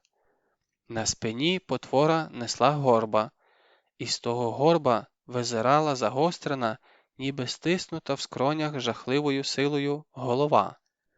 Вітько міцно зажмурив повіки, сподівався, що потвора щезне. Проте вона й не думала щезати. Навпаки, змахнула довжелезними ручиськами і глибоко пробубніла. Бу! Вітько відчув, як йому зашпори зайшли у п'яти. Точнісінько так бубонів Велес, дідько болотяний. Хлопець хотів повернутися і дати драла, проте ноги немов приросли до землі. А Бровко ще швидше заметляв хвостом, підхопив вузлика і за кілька стрибків опинився поруч з дідьком болотяним. Той узяв вузлика і вільною рукою погладив Бровка, що аж занетямився з радощів. «Бу!» – лагідно бубонів дідько. Нараз позаду почулися кроки. Вітько озирнувся. До нього поспішав дід Овсій, і його обличчя не віщувало нічого доброго. «Ти що тут робиш?» – різко запитав дід. «Я...» – Вітько не знав, що сказати. «Он там!» – і він показав униз. Але потвори вже не було. Лише кола розходилися по воді, та Бровко усе ще метляв хвостом. «Забудь!» – крижаним голосом звелів дід Овсій. «Ти нічого не бачив. І нікому ні слова. Чуєш?» Добриня. Тієї ночі Відько довго не міг заснути. А коли заснув, то стогнав так, що тітка Миланка двічі будила хлопця. Все вижався йому Велес, дідько болотяний. То зненацька в щілині між очеретами змигне його око, то волохаті мавпячі ручиська от-от зімкнуться йому на шиї. Вранці до Відька підійшов дід Овсій. «Не ображайся, парубче, за вчорашнє», – зніяковіло мовив він. «Але тобі справді не треба було бачити те, що ти побачив». «Я ж не знав», – почав виправдовуватися Відько. «Я думав, що Бровко украв ваше горнятко з жиром, та й побіг за ним, щоб відібрати». Дід Овсій кивнув головою. «Чув я твій голос, та поки видибав з хати, поки те-се, дивлюся, ніде нікого. Так що забудь про все, Мирку, це дуже важливо для всього Римова, зрозумів? Навіть дядько Ілько і той про Велеса майже нічого не знає». «Забуду», – пообіцяв Відько, і все ж не втримався, запитав. «А дідько Болотяний дуже лихий, чи ні?» Дід Овсій відповів не одразу. Невиразна хмаринка промайнула по його поораному густими зморшками обличчю. «Затям собі, Мирку», – сказав він, – «затям назавжди.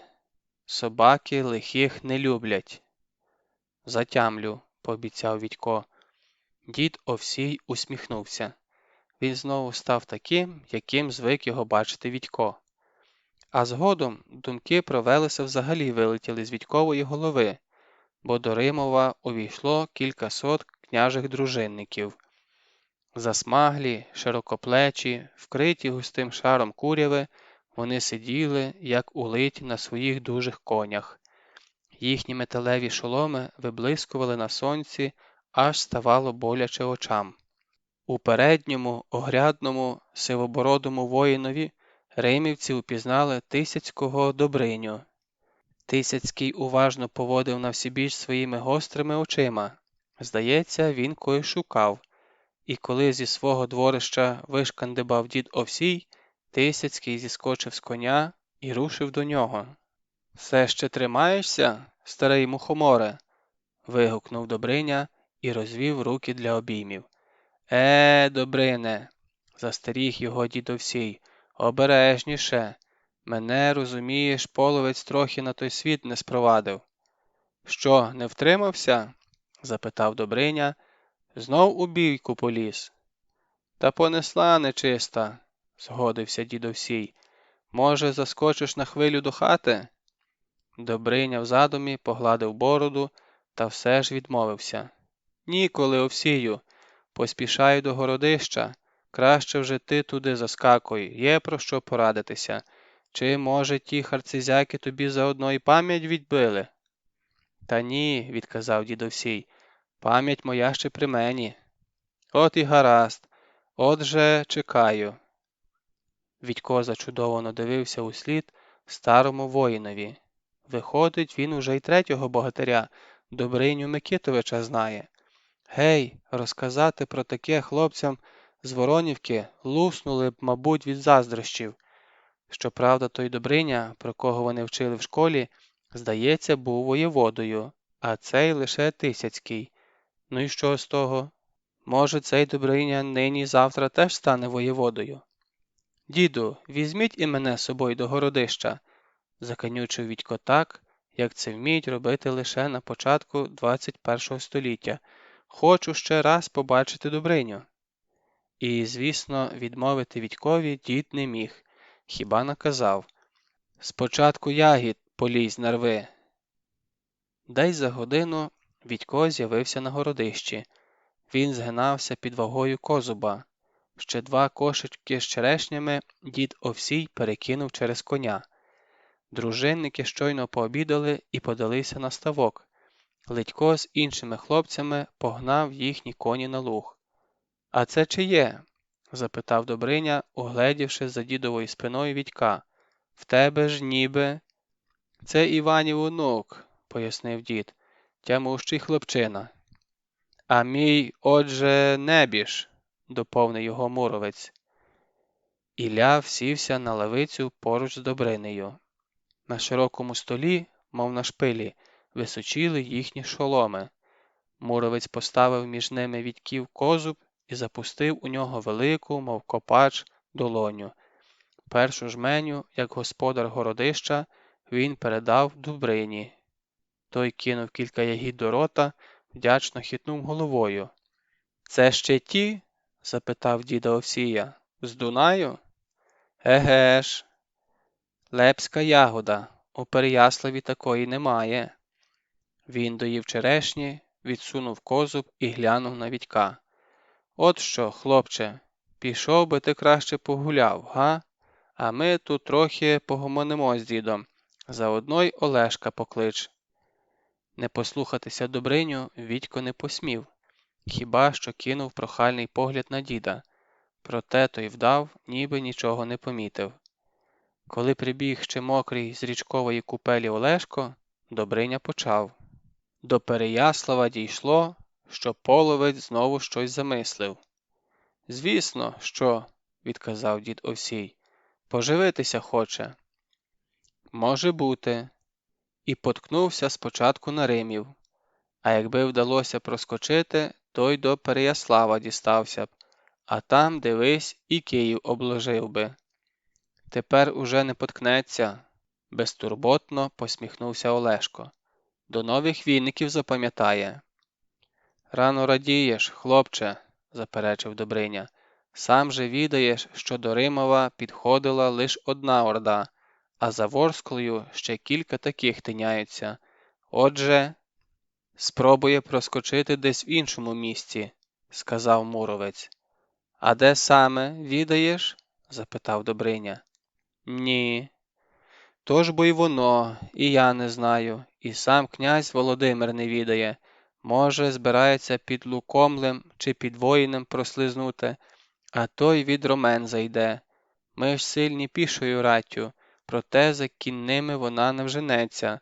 Тож поки йтимемо від Римова до Ромен, половець прошмигне за нашими спинами і доганяй вітра в полі. Їхні вивідники теж не сплять». «Звісно, що не сплять», – погодився дід Овсій. «Он Горошко Печеніг, знаєш, що каже?» «Який Печеніг?» – поцікавився Добриня. «Чи не той, що нам біля Буга добряче поміг?» «Той самий. А потім він поселився з того боку Римівських плавнів. Від нього, власне, і пішов он той Горошин». Дід показав на купу дерев, що зеленіли за плавнями. «То він каже, що якийсь дивний люд зачастив до них зі степу, ніби хоче породичатися з горошинцями, та, схоже, має щось інше на думці». Добриня втупився в діда своїми гострими очима. «А чи не збирається половець пробратися болотом до Римова?» – запитав він. «Пам'ятаєш, як він це зробив 20 літ тому?» «Ще пак», – спохмурнів дід Овсій. «Вдав, ніби на вої наміряється вдарити. Ми кинулися йому навперейми, а він тим часом човнами дістався до незахищеного городища. Так отож, майже увесь Римів до ноги винищив. То чи не спробує й нині так вчинити?» «Може бути, але тепер йому навряд чи це вдасться». «Ти переконаний?» «А тож», – відказав дід Овсій, – «бо ми човнами вже так не розкидаємося. Усі біля нашого берега стоять, і протоки час від часу ми міняємо». «Як це?» – не зрозумів Добриня. Дід Овсій зам'явся. «Та ти не бійся», – підбадьорливо усміхнувся Добриня. «Тут всі свої». «Ну, добре, ідіть усі за мною». Вони зійшли на мур. Внизу перед ними розкинулися безкраї плавні. Лише далеко на обрії, де темніли купини горошинських дерев, вони закінчувалися. «Посеред плавнів є одна місцина», – почав дід. От звідтіля ми і беремо відлік. Скажімо, треба з того боку сюди пробратися. То, бачиш, верба стоїть, дід повів рукою у бік римівської царини, а трохи вище 2 груші. То скажеш груші на вербі і все зрозуміло. Кому скажеш? Запитав Добриня. Є тут такі, ухильно відповів дід. Ну, гаразд, а коли я захочу дістатися болотом на той бік? Є біля горошина дерево, громом прибите, верхів'я в нього, як місяць молодик. От звідсіля на те дерево й треба напрямок брати. Це зараз. Згодом інші напрямки з'являться. То ти що, протоки перекриваєш? Потрошку, визнав дід. У нас багато плавучих острівців. А я візьму і відсуну його. А куди й наскільки, знаєш? Штовхнеш не той острівець чи не туди, і замість Римова опинишся біля гирла Портняної. Або взагалі заберешся в таку трясовину, що до кінця життя з неї не виберешся. Темне діло, зауважив Добриня і почухав потилицю. І хто ж його таке надумав? Чи не ти? Не зовсім. Це печенігова робота. Ну, та й ще дечия. Знову темниш, Овсію, похитав головою Добриня. Чув я про твою дружбу з дідьком болотяним. Ну й добре, коли чув, нагороїжився дід, і нічого про це балакати. Ох, і їжикуватий же ти, старий друже, засміявся Добриня. Яким був, таким і зостався. Ну, гаразд, досить про болото. Краще подумаймо про те, як дізнатися, кудою підуть половці. А що чути від наших вивідників? Поцікавився Муровець. У тому то й біда, що нічого. Схоже, їх викрили. І тут подав голос Олешко. А що, коли їх обвести навколо пальця? Запитав він. Кого? Переяславських вивідників? Ущипливо поцікавився дідовсій. Здається, це й без тебе вже зробили. Вічно б вам, діду, присікуватися, образився Олешко. Я про половця кажу. Треба зробити так, щоб він повірив, ніби ми подалися кудись на Лубни, або в інший бік, на Воїнь, ближче до Дніпра. Так, жваво підхопив Добриня. Отже, ми рушимо нібито на Лукомль, а він швиденько через Римів і на Переяслав. Та якщо ми зачаїмося десь неподалік і... Отож бо й воно, що і, засумнівався дідовсій, бо як ти його змусиш повірити в це? Будемо думати, мовив Ілля Муровець. Звісно, будемо, згодився Добриня, а поки що потрібна розвідка, за Хорол або й далі, інакше не дізнаємося, що ті половці затівають. Я теж такої думки, прогудів Ілля Муровець і обернувся до Поповича. Візьми з 10 дружинників і гайда. Треба в деякі тайники зазирнути. Може, лишили щось хлопці. Оце вже веселіше, зрадів Олешко. Тільки я хотів би взяти з собою й Мирка. Навіщо тобі це хлоп'я? Запитав дід Овсій. Що, без нього не зможете вправитися? Все одно треба когось із малих брати, відказав Олешко. То нехай уже й він привчається, а заодно й оберегом нас буде. Самі ж бачите, у хлопця легка рука, з будь-якої халепи вибереться. Дід Овсій махнув рукою. Ну, коли вже без нього не можете, тоді, звісно. Тільки з Меланкою сам будеш домовлятися, а в Горошині не забудь зазирнути до печеніга. Може, йому вже дещо відомо. В Горошині. Тітка Миланка спершу й чути нічого не хотіла. Вона просто схопила ломаку, і славетний у майбутньому богатир стрілою вилетів за ворота. «Ну, що ви?» – почав ображатися Олешко з безпечної відстані.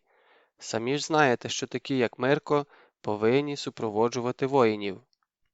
«Бровко, ану візьми його», – звеліла тітка псові. Згодилася вона лише тоді, коли до неї заявилися Муромець з дідом Овсієм. Проте останнє слово залишила за собою. «Тільки ж дивися, коли з Марка хоч одна волосинка впаде, до Римова не повертайся», – пригрозила вона Олешкові. «Не впаде, тітко», – клявся Олешко, скоса зиркаючи на ломаку, що стояла прихилена до стіни. «Ми тільки туди й назад. Прогуляємося трохи, та й годі». «Знаю я ваші прогульки», – відказала на те тітка Миланка. «Але зарубай собі на носі, що я тобі сказала. Чуєш?» Отак Відько й опинився в розвідницькому загоні Поповича. Спочатку Олешко їхав попереду і про щось безтурботно мугикав, та одразу за Сулою підкликав до себе Відька і тихо запитав: «Росанка казала щось чи ні?» «Росанка?» – неуважливо перепитав Відько. Голова йому була забита зовсім іншим, адже він оце вперше вибрався в таку небезпечну виправу. «Еге ж, тільки ти не подумай чогось такого. То я просто так питаю». Відько ствердно похитав головою. «Казала, і, здається, не дуже добре». «Не дуже добре?» – насторожився Олешко. «Як це розуміти?» «Розумієш, вона казала, що тобі вірити не можна. Бо сьогодні ти тут, а завтра шукай вітру в полі». «Це я вітер?» – обурився Попович. «Та чи знає вона, що я теж з Присулля, з Ромен родом? І батьки мої загинули від половців. Тоді до мене ще малим вивезли аж під Ростов, отой, що за лісами. А 3 літа тому там саме побував Переяславський князь, то я з його дружиною і повернувся назад». «А там що, погано хіба було?» – поцікавився Відько. «Та як тобі сказати? Ніби й не дуже, але така нудота. Сиди і з лісів не потикайся, а тут...» – Олешко обвів рукою довкола. «Воля! І на мечах є з ким позмагатися, а більше вона нічого не казала». «Та ніби ні?» «Жаль», – зітхнув Олешко і надовго замовк. Навіть висвистувати перестав. До Горошини дісталися, коли сонце вже котилося на захід. Зустрічати Олешків загін висипали майже всі. Відько зі здивуванням відзначив, що багато горошинців були дуже схожі на половців. «Та вони і є такі», – підтвердив Жила, з котрим Відько поділився своїм здогадом. «Породочалися з нашими, взялися за плуга і вже не розбереш, де хто». «Тоді чому вони не перебралися на наш бік Сули? Тісно їм у нас, а тут, кажуть, простір, воля, вони ж кочівники. А коли половець наскочить, чи він сюди не зазирає?» «Ще як зазирає. Тоді старі з малими, як і у нас, біжать до болота, а дорослі хапаються за меча». А ще Жила розповів Відькові, що неподалік від городища пролягає залозний шлях. Залозний тому, що увесь час ховається за високими лозами, а ще його гречником називають, бо це не що інше, як старезний шлях із варягів у греки, тільки сухопутний. Їздять цим шляхом купці варязькі й руські, грецькі й арабські. Навіть половці зустрічаються серед них. Проте зараз на гречнику порожньо, і це неспроста. Мабуть, степовики щось затівають і затримали купців, аби ті не розпотякали русичам. Слухав Відько і згадував Ванька Федоренка, що сумнівався, чи є у їхньої Воронівки хоч якась історія. От хай би почув бодай 10-ту частку з того, про що довідався Відько. Очі б йому на лоба полізли. І в Колька Горобчика, мабуть, теж. Хоча й кажуть, ніби він знає геть про все на світі. Потім Жила кудись від'їхав, і Відько приєднався до Поповича. Той гордовито височив на коні межи гурту піших горошинців. Олешко саме закінчив оповідати, як здолав половецького богатиря Рутеню, і тепер перейшов на розповідь про те, як він полонив Змія. «Аби ви знали, який він став слухняний», – вів Олешко, Оце вчора підходжу до нього та й кажу: ану, дай лапку. І що ви думаєте? Дає. Хіба що косує оком і скрегоче зубами. Але то нічого, у мене не сильно поскрегочеш. А ноги в нього великі? Поцікавився лисуватий дідусь. Які ноги? А, у змія? Вони в нього, як у ящерки, тільки набагато грубші. І Олешко зобразив обійми своїми довгими руками, десь отакі завтовшки. Ого, сказав хтось із задніх горошинців. А що вже половецького духу не переносить, вів далі Олешко. Цього я сам його навчив. Піднесу йому до ніздрів половецьке сідло або ще щось, і в нього з люті аж шерсть дибки стає. Ох, і кепсько доведеться тим поганцям, що втраплять до пазурів мого змія. А хіба в змія є шерсть? Засумнівався хтось. Олешко на мить знітився, проте лише на мить. Невже я сказав шерсть? От бачите, вже ставлюся до нього, як до свого сірка. І Олешко любовно поплескав по кінській гриві. Звісно ж, луска в нього, і міцна, як панцир. Правда, Мирку? Відько кивнув головою. А що йому лишалося робити? Тепер увага горошинців була прикута до нього. Чи це не той, що вибрався зі Змієвої нори? Поцікавився горошинець ледькового віку. Еге ж, той самий, підтвердив Олешко. Він знає Змієві звички, як свої 5 пальців. І Змій його, до речі, теж слухається, майже як мене. На них дивилися, роззявивши рота. Проте Відько завважив, що кількаро чоловіків, що скидалися на справжніх степовиків, набурмосено зиркають на Олешка. А в одного з них, дебелого вусаня зі шрамом через усю щоку, з очей, здавалося, аж іскри сипалися від зненависті. Щоправда, варто було Олешкові повернутися в його бік, як на обличчя вусаня спливала улеслива посмішка. Нарешті Попович сказав: забалакався я з вами. Ми ж у справі приїхали, мусимо декого зустріти на гречнику, а до того треба ще й Печенігові привіт передати від старих друзів. Діди, знаєте, дня прожити не можуть без того, аби комусь не передати привіт. Юрма з розумінням закивала головами і розступилася перед Олешковим конем. Коли Олешко від'їхав від гурту, Відько розповів йому про свої підозри щодо вусаня зі шрамом. Вислухавши, Олешко поплескав по плечу свого малого товариша. «Молодець, Мирку, зірке в тебе око, дарма що пішки під стіл ще ходиш. Гадаю, що не сьогодні, завтра там, — він махнув рукою в бік степу, — знатимуть мої слова про гречник та прирученого змія». «То навіщо ж ти про них казав?» – запитав Відько. «Бо треба було щось та говорити. А про що? Невже про те, що дід Овсій остерігається половецького нападу? Ні, нехай вже краще у поганина жишки тремтять від жаху, ніж у нашого діда». Горошко Печеніг мешкав на Белебні, неподалік болота. Його низька, подзьобана негодою і часом напівземлянка ховалася за високим, майже на людський зріст живоплотом з колючого глоду і шипшини. Стежки до його обійстя майже не було видно. Схоже, односельчани не дуже часто провідували старого. Сам Печеніг, приземкуватий дідуган із пласким кругловидим обличчям, у хутряній шапці і такій же безрукавці, скидався на одного з тих кам'яних ідолів, що їх Відько набачився дорогою до Горошина.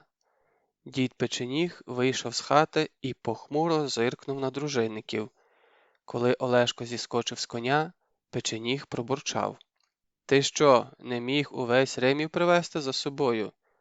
І, не чекаючи відповіді, щез за дверима. Олешко озирнувся на своїх супутників, розвів руками і рушив за ним. Балакали вони недовго.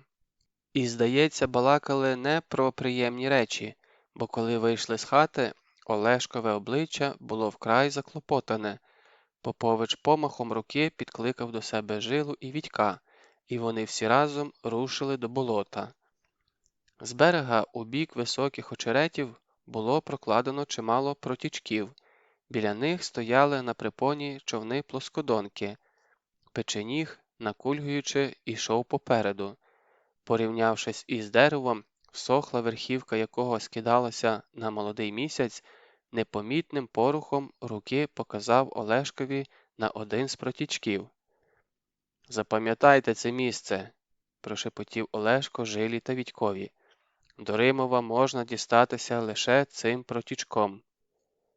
Після цього Печеніг, не звертаючи на гостей ніякої уваги, повернувся на своє подвір'я. Струхлявіла хвіртка зачинилася перед самісіньким Олешковим носом. «Гостинниці, горошинці, нічого не скажеш», – зітхнув один з дружинників.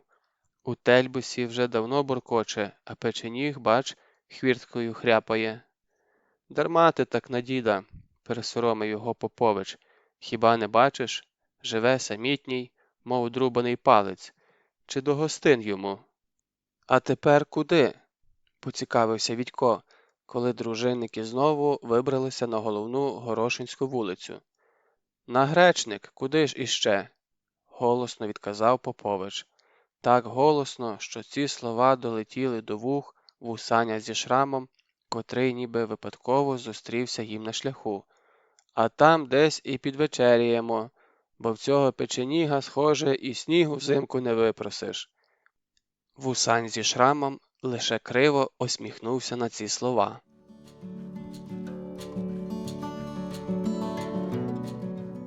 Розвідка. Якийсь час дружинники пробиралися у суцільній темряві.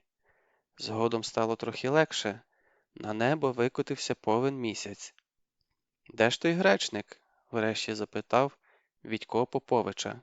«Їдемо, їдемо, а його все нема й нема». Олешко стиха засміявся. «Хто тобі сказав, що нам потрібен саме Гречник?» – відказав він. «Ні, нам вигідніше їхати навпростець. Доки той Оверко розшукуватиме нас на Гречнику, ми вже будемо біля Хорола». «Який Оверко? Отой, що з вусами і шрамом?» «Той самий». «То він що, справді ворог?» – вражено запитав Вітько. «Половцям допомагає, так?» «Поки невідомо, але скидається на те». «То чому ж ти його одразу не схопив? Або, знаєш що, не треба його хапати. Давай спочатку простежимо за ним». Вітько уявив, як вони потайки повертаються назад, ховаються в кущах десь біля Оверкової хати і починають стежити. Хмари комарів злітаються до них, кусають обличчя, шию, руки, проте терплячі дружинники вперто чекають свого часу. І от на порозі з'являється Оверко. Він уважно роззирається на всі боки, але, звісно, ніде нікого. Тоді Оверко виводить коня за ворота і рушає у бік Гречника. Звісно, він і гадки не має, що за ним стежать римівці, а на шляху Оверка вже чекають кілька постатей. Вони про щось тихо перемовляються. Зненацька вороги завмерли, певно, щось запідозрили. Проте пізно. З одного боку на них вискакує Олешко, з другого він, Вітько, а з третього дружинники. «Простежимо, а потім схопимо всіх», – збуджено зашепотів Вітько Поповичу. «Нумо, Олешку». Проте замість пристати на Вітькову пропозицію Попович сказав: «Це інші зроблять, як буде треба. У нас з тобою, Мирку, зараз не ті клопоти». Вітько розчаровано зітхнув. За 2 поприща від Горошина на них чекав половецький хлопчик. Олешко обійняв його за плечі і поїхав з ним попереду. Вітько відчув, що його розбирають ревнощі. Він уже звик, що Олешко вирізняв його з-поміж інших хлопців, а тут, бач, говорить до якогось чужинця, як до рідного брата, ще й за плечі обіймає. Коли вони закінчили перемовлятися, Вітько під'їхав до них і тихо спитав Поповича: «А це ще хто?» Його Гошком кличуть, відказав Олешко. Це славний хлопчина. На нього, Мирку, тепер уся наша надія. Гошко сором'язливо усміхнувся. Відько зміряв його поглядом з голови до ніг і ледь стримався, аби не пирхнути. Теж мені надія. Навіть Колько Горобчик, порівняно з ним, мав вигляд справжнього парубка. Кінь легенько чукикав свого господаря, і в того самі собою почали заплющуватися повіки. Відько морщив лоба, струшував головою, навіть дав собі декілька потиличників. Але ніщо не помагало. Спати хотілося дедалі дужче. Часом здавалося, ніби він їде не насправді, а що це йому лише сниться. Вершники прибиралися сторожко, вервичкою, мовчали. Одні лише цвіркуни шаленіли навколо них. Трави стояли високі й такі густі, що пробиратися можна було тільки вузькими стежками. Хто їх проклав? Людина чи звір? Відькові кортіло запитати про це Поповича, проте навіть язик відмовлявся слухатися його. Високо в небі стояв повен місяць і спостерігав за маленьким загоном, який плив застиглими хвилями степової ковили. Хто занурений по груди, як Олешко, хто по шию, а найменший той взагалі пірнув у неї з головою. Олешка місяць знав, не раз бачив його в нічному степу, тому з цікавістю стежив за Відьком, що раз по раз клював носом. Бідна дитина, думав, мабуть, місяць, спало б собі під маминою ковдрою, та ж ні, і його занесло невідь куди. Впали роси. З півночі повіяло прохолодою. Тепер не лише Відько, а й дорослі дружинники почали клювати носами. Проте Олешко й не думав спинятися. «Швидше, хлопці, швидше!» – підганяв він свій маленький загін. Розвиднювалося, коли дружинники нарешті зупинили коней біля якоїсь річки. «Приїхали!» – сказав Олешко і скочив з коня. «Хорол!» Одразу за хоролом клубочилися рожеві тумани. Зморені коні спрагло припали до води. На день дружинники зачаїлися в маленькій діброві. Жила подався углиб, а Олешко почав описувати кола довкруж розлогого берестка, що стояв осторонь на ледь помітному пагорбі. Він щось уважно видивлявся в траві. Нарешті скинув чоботи і, наче білка, подерся по стовбуру вгору. Це було останнє, що запам'ятав Відько. За хвилину він уже лежав, тицнувши носом у пучок кінського щавлю. Спав. Прокинувся Відько від того, що сонце почало припікати голову. Сів, протер очі і засоромлено озирнувся. Проте соромитися не було перед ким, хіба перед власним конем, що спутаний щипав неподалік траву. Там же, у затінку під берестком, дрімав кінь Жили. «Виспався?» – долетіло з берестка. «То снідай швидше та лізь сюди. Будемо стежити в 4 ока». «А де інші?» – поцікавився Відько, коли опинився на дереві поруч із Жилою. «Там, де їм треба», – ухилився той від прямої відповіді. «А той, як його, Гошко?» «Тю-тю», – сказав Жила. «Вони з Олешком ще в досвіта кудись подалися». Жила сидів на жерстяному помості. За його спиною лежала купка хмизу і прив'ялої трави. Відько вже знав, що хмиз треба запалити тоді, коли з'явиться щось небезпечне, і дим цей буде видно дуже далеко. А йому у відповідь ген аж на самому обрії полине у високе небо ще один дим. І ще. Дими полетять, наче гнані східними вітрами, у бік Римова, Воїня чи Лубен, а за якусь годину Переяславський князь уже знатиме, що з'явилися половці. І звідкіля саме? Відько усівся на гілці трохи вище від Жили і показав на купку хмизу. «Самі збирали?» – запитав він, і, не чекаючи відповіді, додав. «Могли б мені загадати?» «Та ні», – відказав Жила, і зморшки збіглися на його обличчі. «То Савка потурбувався про нас». «А де він?» Жила відповів не одразу. Він нахилився вперед і почав напружено вдивлятися вдалеч, туди, де майже на обрії у повітря злетіло кілька птахів. А коли птахи знову опустилися у траву, Жила відкинувся спиною до стовбура і лише тоді відповів: «Немає вже Савки. 2 дні, як схопили сіромаху, за крок від власного схрону схопили». «Чому ж він на дереві не сидів? Звідсіля так добре видно». «Це вдень видно, а вночі підкрадеться до дерева поганський вивідник і зачаїться, а зранку не встигнеш і потягтися, як уже летиш сторч головою зі стрілою у грудях. Тож хлопці на ніч ідуть до схованки, а зранку повертаються. Але й половець теж не з дурних. Що вже ж обачний був Савка, а й того, бач, вистежили. Ану, глянь он туди, хлопче, що бачиш? Купу дерев. А по ліву руку? Ще 2 дерева. Ні, 3. Жила задоволено хитнув головою. Добрий зір маєш. Тож дивися у той бік, а я в цей. І надовго замовк. Дружинники почали повертатися, як уже споночило. Останнім під'їхав Попович. Його кінь був змилений, видно, проробив чималий шлях. «Ну, як справи?» – поцікавився Олешко, щойно зістрибнувши з коня. «Вивідали щось?» Дружинники розвели руками. Жоден з них не бачив навіть половецьких слідів.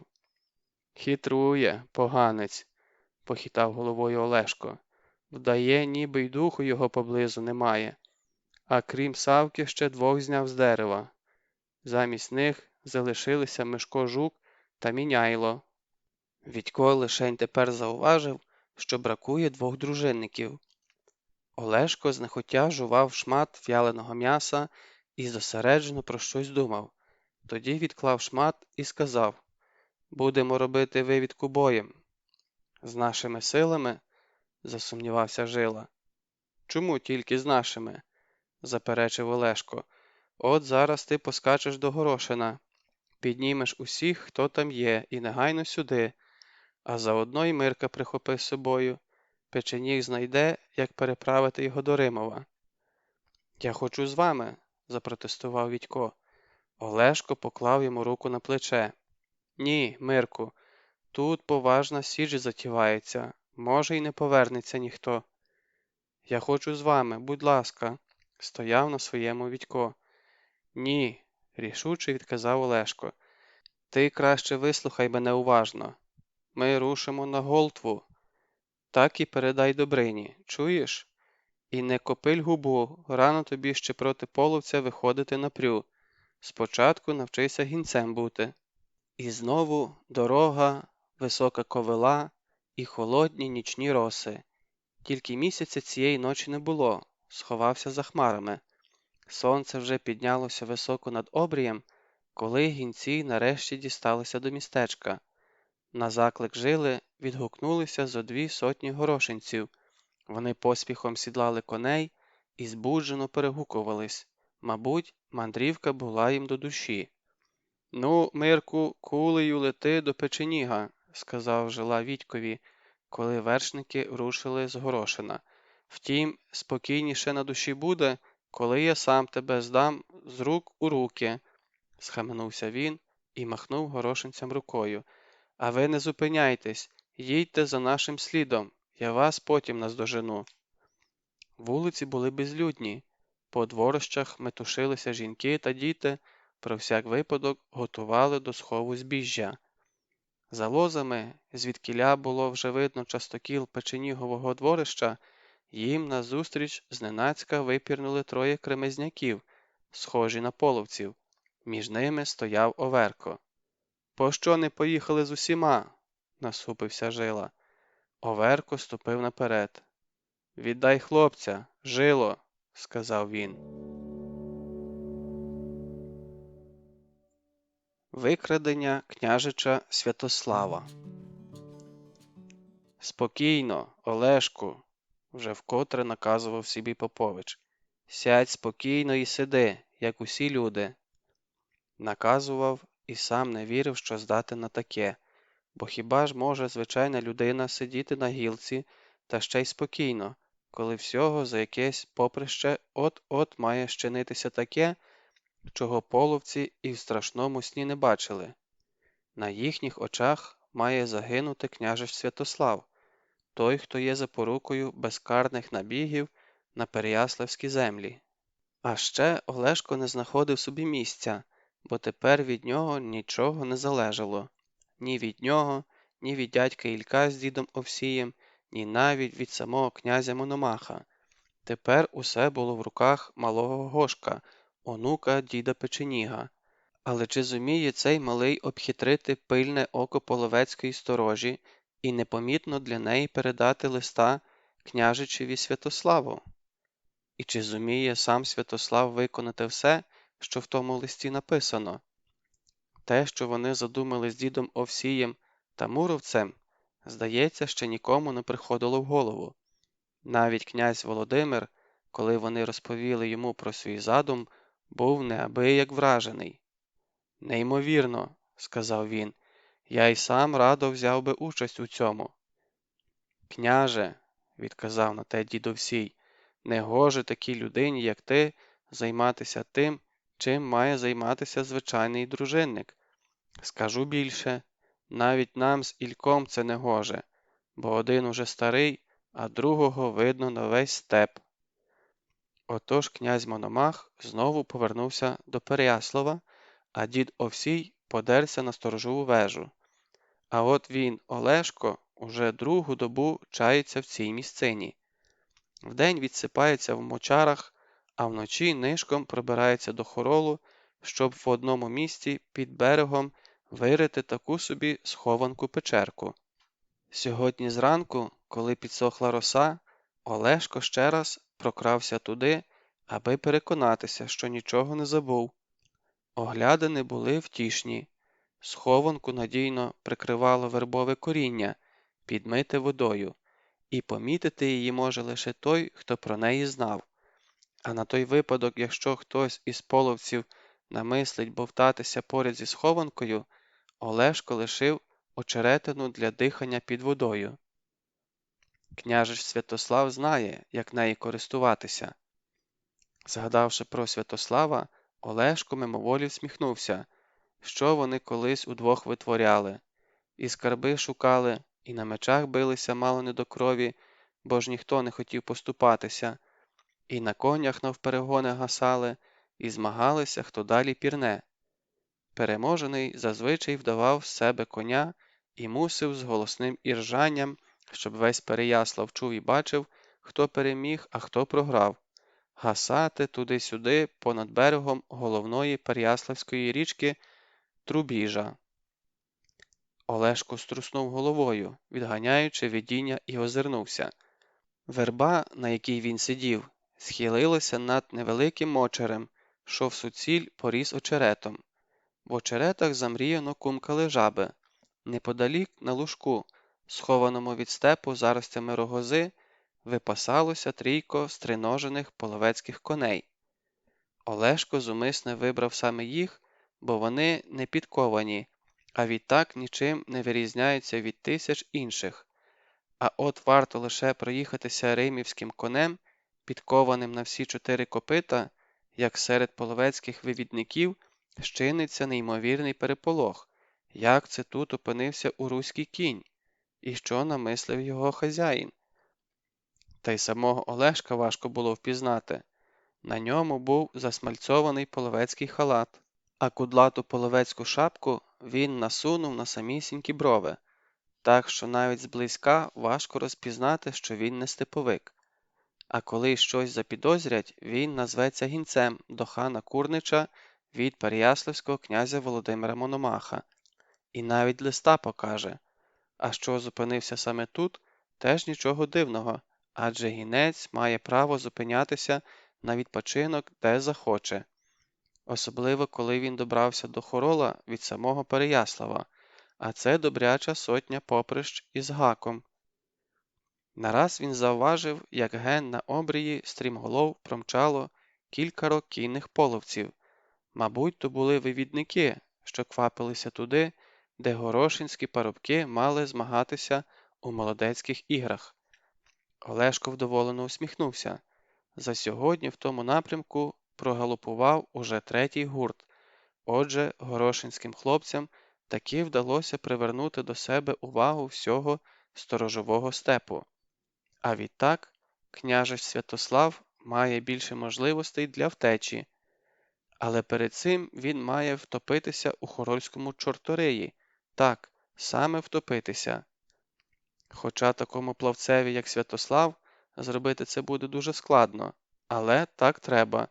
Інакше половці зможуть подумати, що до його втечі причетні мешканці якогось із присульських сіл і зженуть на них свою злість. Олешко ще раз озирнувся, аби пересвідчитись, що на Овиді все спокійно, а тоді знову прикипів поглядом до верб, що бованіли віддалік. Саме під ними нуртувало кілька великих вирів-чорториїв, які затягували у свою круговерть все, що пропливало повз них. А ще з дна били такі крижані джерела, що у найвправнішого плавця одразу судомило руки й ноги. Звісно ж, княжич Святослав ні в який чорторий кидатися не стане, він лише розженеться з берега і плигне у той бік, а тоді одразу зверне униз за стрімкою течією. І поки сторожа розбиратиметься, що й до чого, він під водою подолає якихось 50 кроків і заверне у спокійну, прогріту сонцем заплаву. Саме там, під вимитим вербовим корінням, на нього чекала схованка. Припікало сонце. Птахи, наполохані Олешковою появою, тепер заспокоїлися і не звертали на нього уваги. Вони перелітали з місця на місце так сповільно й ліниво, що навіть найдосвідченіший вивідник міг подумати, ніби тут нікого немає. Ну коли ж вони нарешті з'являться? Вже вкотре запитував себе Олешко. Чого затягують? Вони з'явилися тоді, коли сонце викотилося високо в небо. Наразі з-за Овиду вигулькнуло 1,5 десятка вершників і помчало уподовж Хоролу. Невже їх понесе далі? Стривожився Олешко, спостерігаючи, як передні вершники проминули вербовий гай. Кепсько, тоді зі схованкою нічого не вийде. Ні, основна маса вершників зупинилася там, де Олешко і розраховував, а передні, не зупиняючись, зробили велике коло і лише тоді приєдналися до решти. Мабуть, виглядали, чи немає когось небезпечного для їхнього полоненого. Олешко нетерпляче засовався на гілці. Зараз мало початися найцікавіше.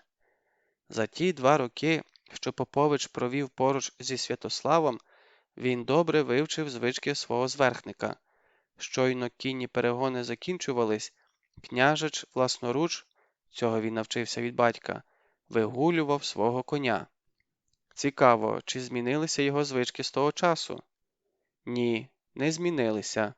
Олешко завважив, як один з вершників спішився і почав водити коня над берегом. Наразі він щез.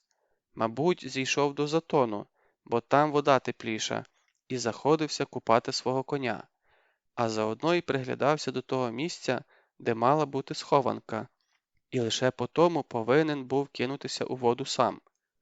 Олешко кивнув головою. Саме це, схоже, Святослав і зробив, бо на березі лишилося всього 2 спостережників. Решта зіскочила з коней і кинулися до річки. Напевно, наслідували Святославів приклад. Олешко заздрісно зітхнув. За такої спеки нема нічого ліпшого від річкової прохолоди. Щоб отак з розгону кинутися в неї, пірнути аж до дна, знайти, якщо пощастить, джерело, і від пуза напитися холоднющої, щоб аж зуби виламувало води.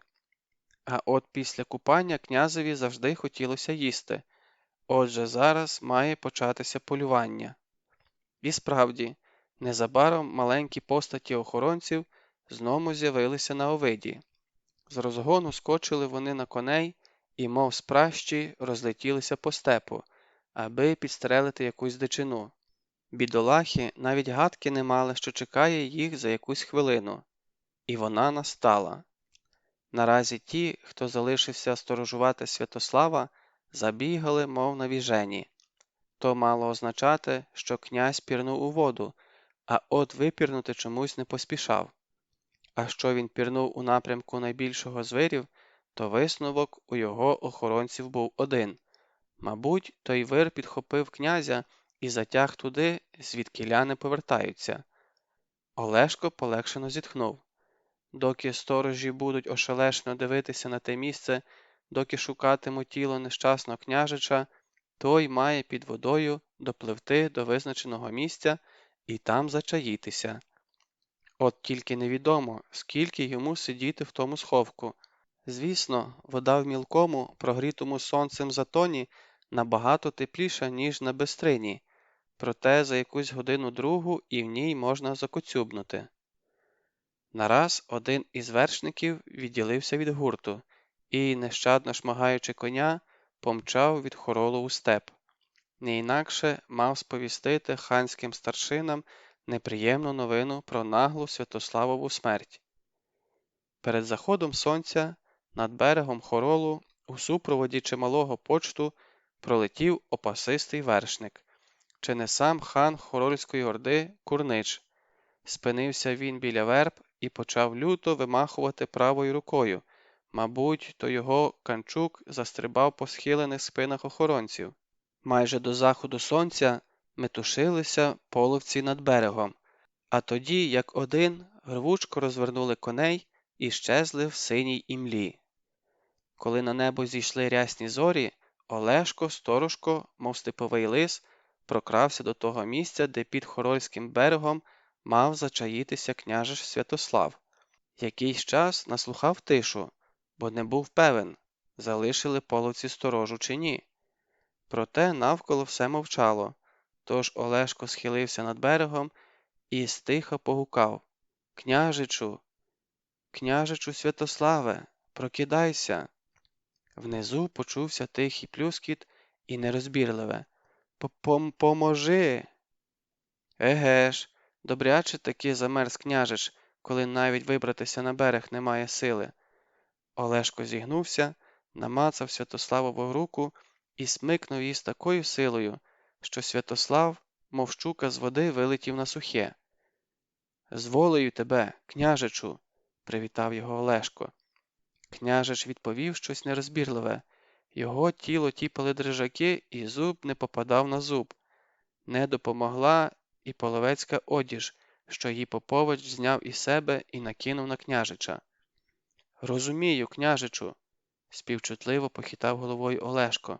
«Зараз не завадило б розвести багаття, проте, вибач, мусимо якнайшвидше давати звідси драпака. Ти ще не забув, як ми колись гралися в коня?» «Ні-ні-ні! То сьогодні твоя черга бути вершником.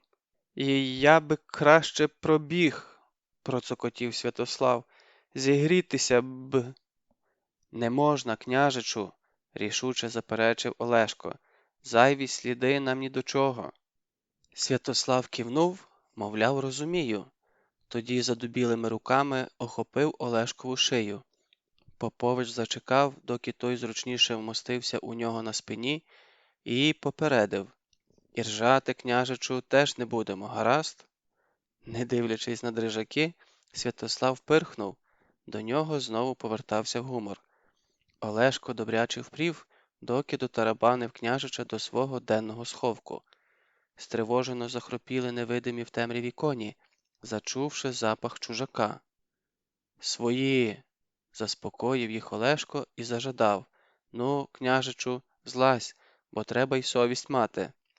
А коли Святослав сунувся на землю, насмішкувато докінчив: «Не повірю, княжичу, що ти в тій неволі тільки те й робив, що мучився. Тебе ж відгодували, як того гусака на продаж». «А було таке», – згодився Святослав. Тепер він майже не затинався. «Було все – і їсти, і пити, лиш не вільно походити». «Але на прогульки ти ж ходив», – сказав Олешко. «Та ходити ходив», – відказав княжич. «Гуляв, де хотів, та щойно опинявся біля якогось коня, Одразу кілька сторожів виринали, наче з-під землі.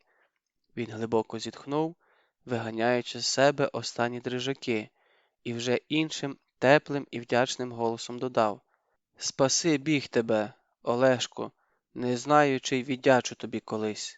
«Ніколи дякувати, княжичу, краще сідаймо на коні та помчімо до Дніпрових плавнів». «А чом не до Сули?» – запитав княжич. Ноги його вже знову слухались, і він одним стрибком опинився в сідлі. «Ні, княжичу, до плавнів краще. Там нас, коли що, ніхто не шукатиме».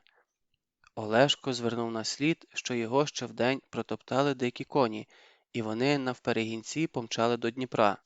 За якусь годину в повітрі запахло вільгістю, а тоді попереду затемніли очерети. Олешко зупинився край плавнів і тричі прокрякав селезнем. На відповідь гучно бухикнув водяний бугай. Ще за хвилину на усіяній зорями воді вималювалося силует човна. В ньому сиділо двоє чоловіків. «Скільки буде двічі по два?» – спитав їх Олешко. «12», – відказав один з них. «Тільки чого це ти, Олешку, такий дурнуватий відгук придумав?» «Щоб тобі було про що запитувати», – зблиснув зубами Попович і обернувся до Святослава. «Це, княжичу, воїнські хлопці. Вони тебе доправлять до самого Києва». «Мені б краще до Переяслава», – затявся Святослав. «Я ж там стільки не був». «Немає ради, княжичу», – Олешко застережно підняв руку. «Немає ради. Таке твого батька, князя Володимира Мономаха, повеління. Бо ж у Києві тебе мало хто знає, а в Переяславі одразу запримітять, що ти повернувся. А тоді якийсь половецький попихач сповістить про це степ, і половці вважатимуть князя Володимира порушником угоди. Тож не сперечайся і їдь до Києва, а поки що бувай». Все ж не втримався. Олешко на коротку мить припав до княжичевого плеча, бо що не кажи, а причудових юнацьких днів, пережитих разом, з пам'яті не викинеш. Тоді злетів на коня, свиснув і розтанув у темряві. Олешко поспішав. Треба було встигнути до Горошинського гурту, аби перевести молодецькі перегони якомога ближче до Дніпра. Бо хто його знає, може половці таки щось запідозрять і кинуться навперемій човнові, а молодецькі перегони саме для того й годяться, аби чіплятися до всіх стрічних пересічних, і доки з'ясується, хто є хто, човен із втікачем уже опиниться на київській землі. Боброва хатка. «Он як!»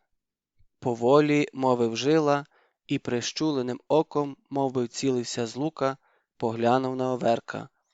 «А я ж тобі за гол твої колись життя врятував. Тому й не забираю сьогодні твого. Проте хлопцеві дай. Нам він більше потрібен. Той базіколо казав, що Змій і його слухається». «То ви хочете, аби Мирко привів Змія до вас?» – здогадався Жила. «А тож, а сам іди куди хочеш, або лишайся з нами». Зненацька кінь Жили зробив велетенський стрибок у бік половців. Оверко ледве встиг ухилитися. «Тікай, Мирку!» – гукнув Жила, вихоплюючи меча. «До болота вті!» З кущів свиснула стріла, і Жила затнувся на півслові. Відько пригнувся і рвонув по цілині. Знову свиснула стріла, проте пощастило, вона лише зачепила кінське вухо. «Зупинись!» – гукнув Оверко. «Ми тобі ніякої шкоди не заподіємо». Відько пришпорив коня. Він шмагав його нагаєм і гарячково розмірковував, як бути далі. Завернути до печеніга? Але що може вдіяти один дід супроти 3 половецьких вивідників? Чи 4? Ні, добре мовив Жила, тільки до болота. І не просто до болота, а туди, де стоїть дерево з верхівкою, схожою на місяць молодик. І Відько різко звернув до очеретів. «Стій!» – долинуло позаду, а за мить почувся розкотистий дріб копит. Відько озирнувся. Половецькі вивідники скочили на коней. і було їх уже 5. Нараз Вітьків кінь закосував очима у бік одного з протічків. Вітько теж позирнув туди, і в нього похололо в грудях. У човні навзнак лежав дід Печеніг. Його закривавлена голова звісилася за облавок. Тупіт наближався. «Спинися!» – волав Оверко. «Однак не втечеш!» А ось і дерево з місяцем на верхівці. Вітько на ходу злетів з коня. Не втримавшись на ногах, кілька разів перекотився. Схопився на рівні і притьмом кинувся до човна. На щастя, той виявився на місці, та ще й відв'язаний. У ньому навіть тичка була. Кілька хапливих поштовхів, і Горошинський берег щез за очеретами. «Несіть сюди човна!» – гукнув Оверко. «Та швидше, йолопи!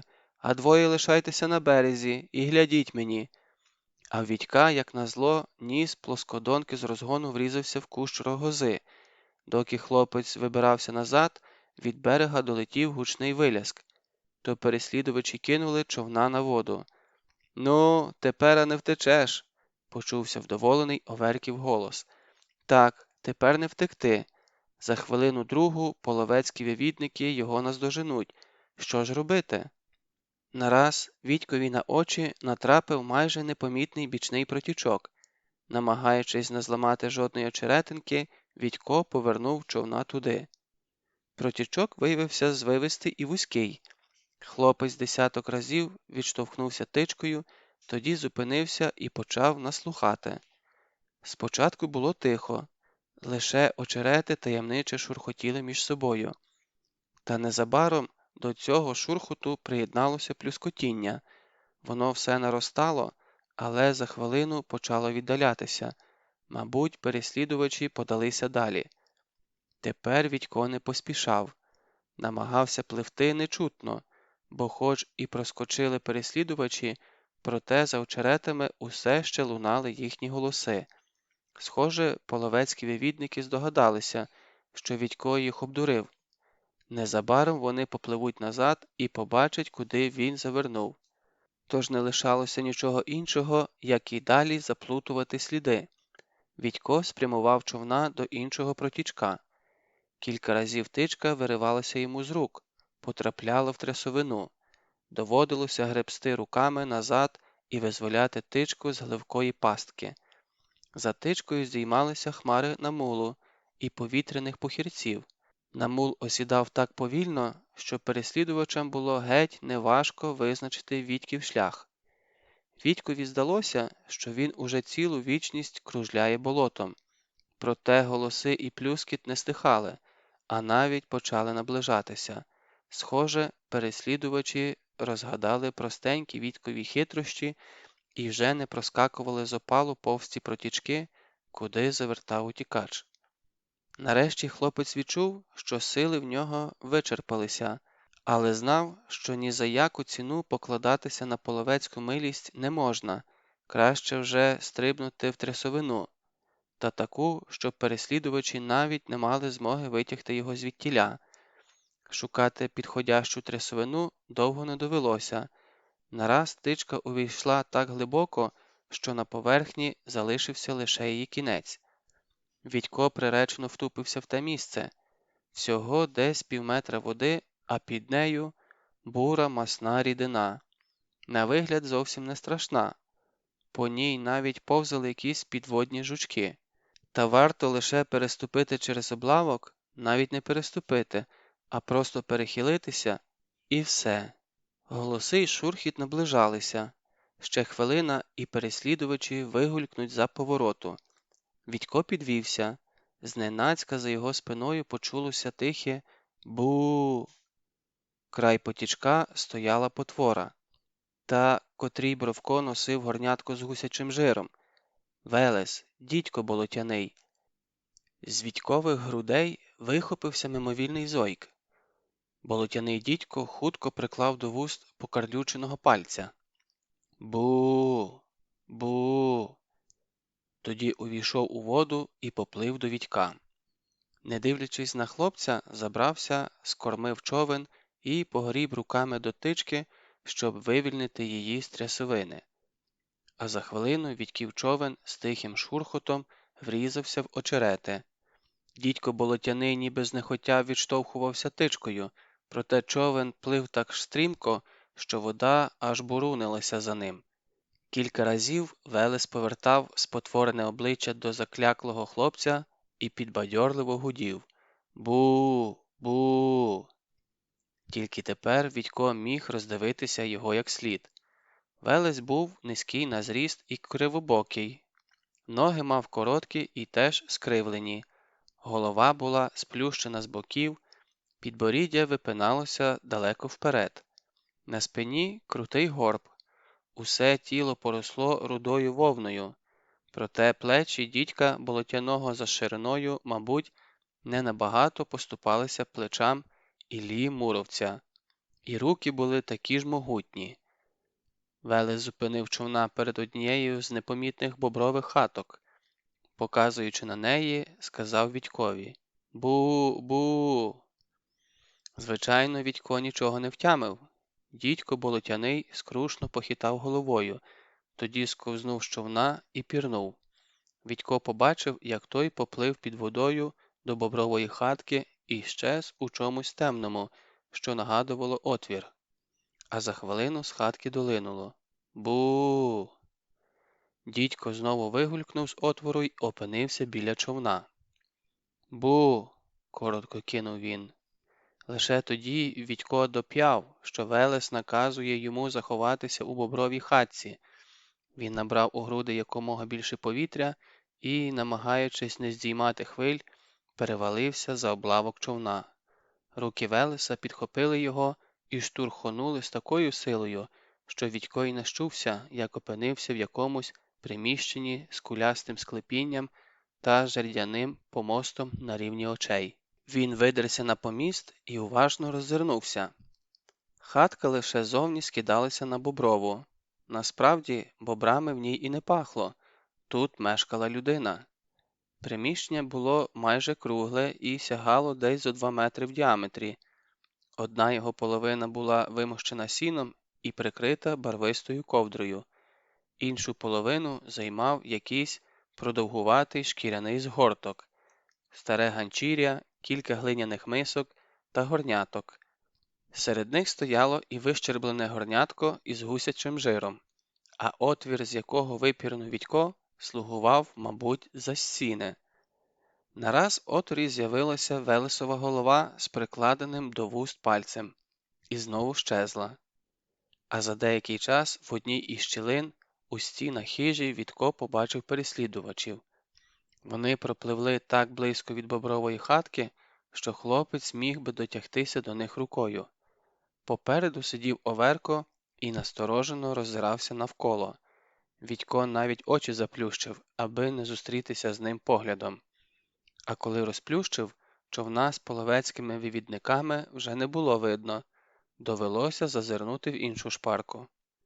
Схоже, переслідувачі теж вирішили нікуди не поспішати, бо їхній човен ледь помітно погойдувався на плесі, що виблискувало проти сонця за бобровою хаткою. Половці звелися на ноги і почали озиратися. Зненацька один з них показав пальцем на вузький протічок між очеретів і зраділо вигукнув: «Ось де він!». З очеретів визирала корма плоскодонки. Вітько і не завважив, коли дідько Болотяний устиг її туди загнати. Половецькі вивідники жваво заворушилися. Задній потягся до тички, щоб відштовхнутися нею від дна. Тієї ж миті позаду вивідників з води вигулькнули 2 могутні волохаті руки і рвонули за облавок їхнього човна з такою силою, що всі половці шубовснули у воду. Випірнуло лише 2. Не розуміючи, що сталося, вони відпирхувалися і вибалушеними очима дивилися один на одного.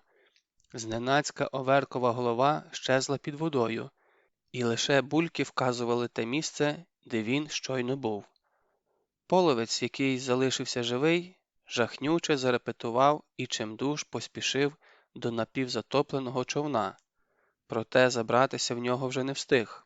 Волохаті руки знову випірнули з глибини, вчепилися йому в горлянку і потягли на дно. Усе це відбувалося так швидко, що Вітько, здається, навіть оком не встиг змигнути. Велесова голова знову з'явилася в отворі. «Бу!» – запитав дідько Болотяний і виставив перед себе 3 пальці. «Сі-сі!» Вітько зрозумів, що саме цікавило Велеса. «На березі ще 2 залишилось», – сказав він. «А діда Печеніга вони вбили». Дідько Болотяний зі злості вишкірив широкі рідкі зуби. Тоді потягся до шкіряного згортка і разом з ним щез в отворі. Крізь щілину Вітько побачив, як біля очерету дідько розправив його, і згорток перетворився на невеличке шкіряне човенце. Велес похапцем вставив поперечине, забрався в нього і почав гребти туди, звідкіля припливли половецькі вивідники. А Вітько зостався наодинці з болотом. Загадково шуміли очерети, в хижці гуляли легкі протяги. Через протічок заклопотано переплив водяний пацюк. Неподалік голосно закрякала качка і почулося лопотіння крил. Вітько сидів на помості, дивився у всі щілини і гадав, як йому бути далі. Чи то дочекатися Велесового повернення, чи витягти з очеретів свого човна і на ньому дістатися до Римова. І тут почулося віддалене. «Велесе, дідьку Болотяний, груші на вербі?» Хлопець радісно стріпнувся. Сумніву не було. То подавав голос дід Овсій. За хвилину дід Овсій загукав знову. Цього разу в його голосі вчувалася тривога, а ще за якийсь час його плоскодонка випірнула з очеретів на плесо. «Велесе!» – стиха погукав він. І доки хлопець роздумував, відповідати дідові чи ні, а коли відповідати, то за кого саме, за себе чи за болотяного дідька, дідова голова з'явилася в отворі. У напівтемряві дід не розібрав, хто перед ним сидить, тож з докором почув: «Ну, Велесе, що ж ти не відгукуєшся?» І каменем пішов на дно. Випірнувши, вражено запитав: «Мирку, як ти сюди?» «Мене Велес тут заховав», – пояснив Вітько. «Щось трапилось?» «Еге ж, за мною погналися на човні 3 половецьких вивідників, а ще 2 лишилися на березі». У цю мить з того боку, куди подався дідько Болотяний, пролунав розпачливий крик. Згодом ще один. Дід Овсій прислухався. «Скидається на те, що немає вже тих 2», – сказав він. Тоді вибрався на поміст і зажадав: «А тепер розповідай, як ти тут опинився». Дід Овсій слухав уважно. Час від часу очі його люто зблискували. «Ну, Овверко», – похитав він головою, коли Вітько розповів про їхню зустріч. «Сам же колись постраждав від половців, а ось і Велес вертається». Дідько Болотяний зостався в отворі, бо місця в бобровій хатці йому вже не лишалося. Він про щось збуджено бурмотів, розмахував руками і бив себе в груди. Вітько вловлював у тому бурмотінні окремі звуки, та все ж не зміг здогадатися, що хоче сказати Велес. Проте дід Овсій одразу збагнув, у чому річ. «Терпи, Велесе», – сказав він і тяжко зітхнув. «Така твоя доля. Ти ж дідько Болотяний».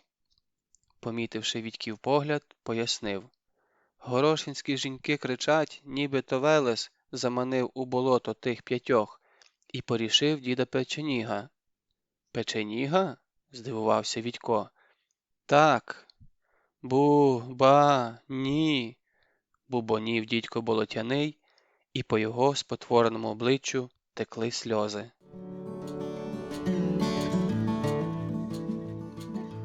Обвести навкруг пальця.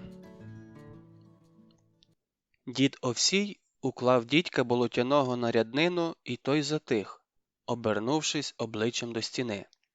Лише зрідка здригалася його крута, горбата спина. «Все буде гаразд», – сказав дід і, мов дитину, погладив Велеса по голові. «Ти полеж трохи, а я до тебе під вечір ще заскочу. Що тобі привезти?» Дідько Болотяний щось тихо пробурмотів. Дід Овсій посміхнувся. «Добре», Будуть тобі вареники, сказав він. Сьогодні ж попрошу Миланку зварити вареники з сиром. До Римова поверталися мовчки. Насуплений дід Овсій відштовхувався тичкою. Відько сидів на носі човна і думав, як же нелегко живеться його далеким прародичам. Всього лише 2 тижні, як він потрапив до Римова, а вже скількох немає. І серед них той дружинник, що перший вступився за Відька. А тепер осіжила. І невідомо ще, чи повернеться Олешко. Поступово його невеселі думки перейшли на дідька Болотяного. В тому, що це була людина, Відько тепер не мав ані найменшого сумніву. Але хто його так спотворив? І чому він живе на болоті та ще й у бобровій хатці? Дід Овсій казав, що собаки злих не люблять, а Бровко довелася горниця, як мале цуценятко. То, виходить, дідько Болотяний добра людина, коли це, звісно, таки людина. Тоді чому ж його бояться як у Римові, так і в Горошині? Навіть дітей ним лякають. Відько на власні вуха чув, як одна римівська мати страхала свого хлопчика такими словами: «Не слухатимешся? Схопить тебе дідько Болотяний». А горошинські жінки: «Діду», – подав голос Відько, – «чому б не розказати всім у Горошині, що тих 5 покарано як половецьких вивідників, і що діда Печеніга вбив зовсім не Велес?» Дід Овсій вкотре відштовхнувся тичкою і перевів погляд кудись на очерети. «Не треба нічого казати», – мовив він по довгій паузі. «Нехай думають, що Велес і справді лихий дідько. Менші тинятимуться плавнями, а то один поткне носа до них, інший, а там, дивись, і якийсь поганський вивідник почне хазяйнувати в плавнях, наче у себе вдома. А чому ж тоді горошинці ховаються від половців саме у плавнях?» – зауважив Відько. «І наші теж. Я сам чув від Жили». «Звісно, ховаються, проте не поодинці, а гуртом, бо ж болото – то наш останній прихисток, і не гоже в ньому товктися, кому заманеться». «То виходить, що коли ховаєшся від половця в болоті, то Велес нікого не чіпає, так?»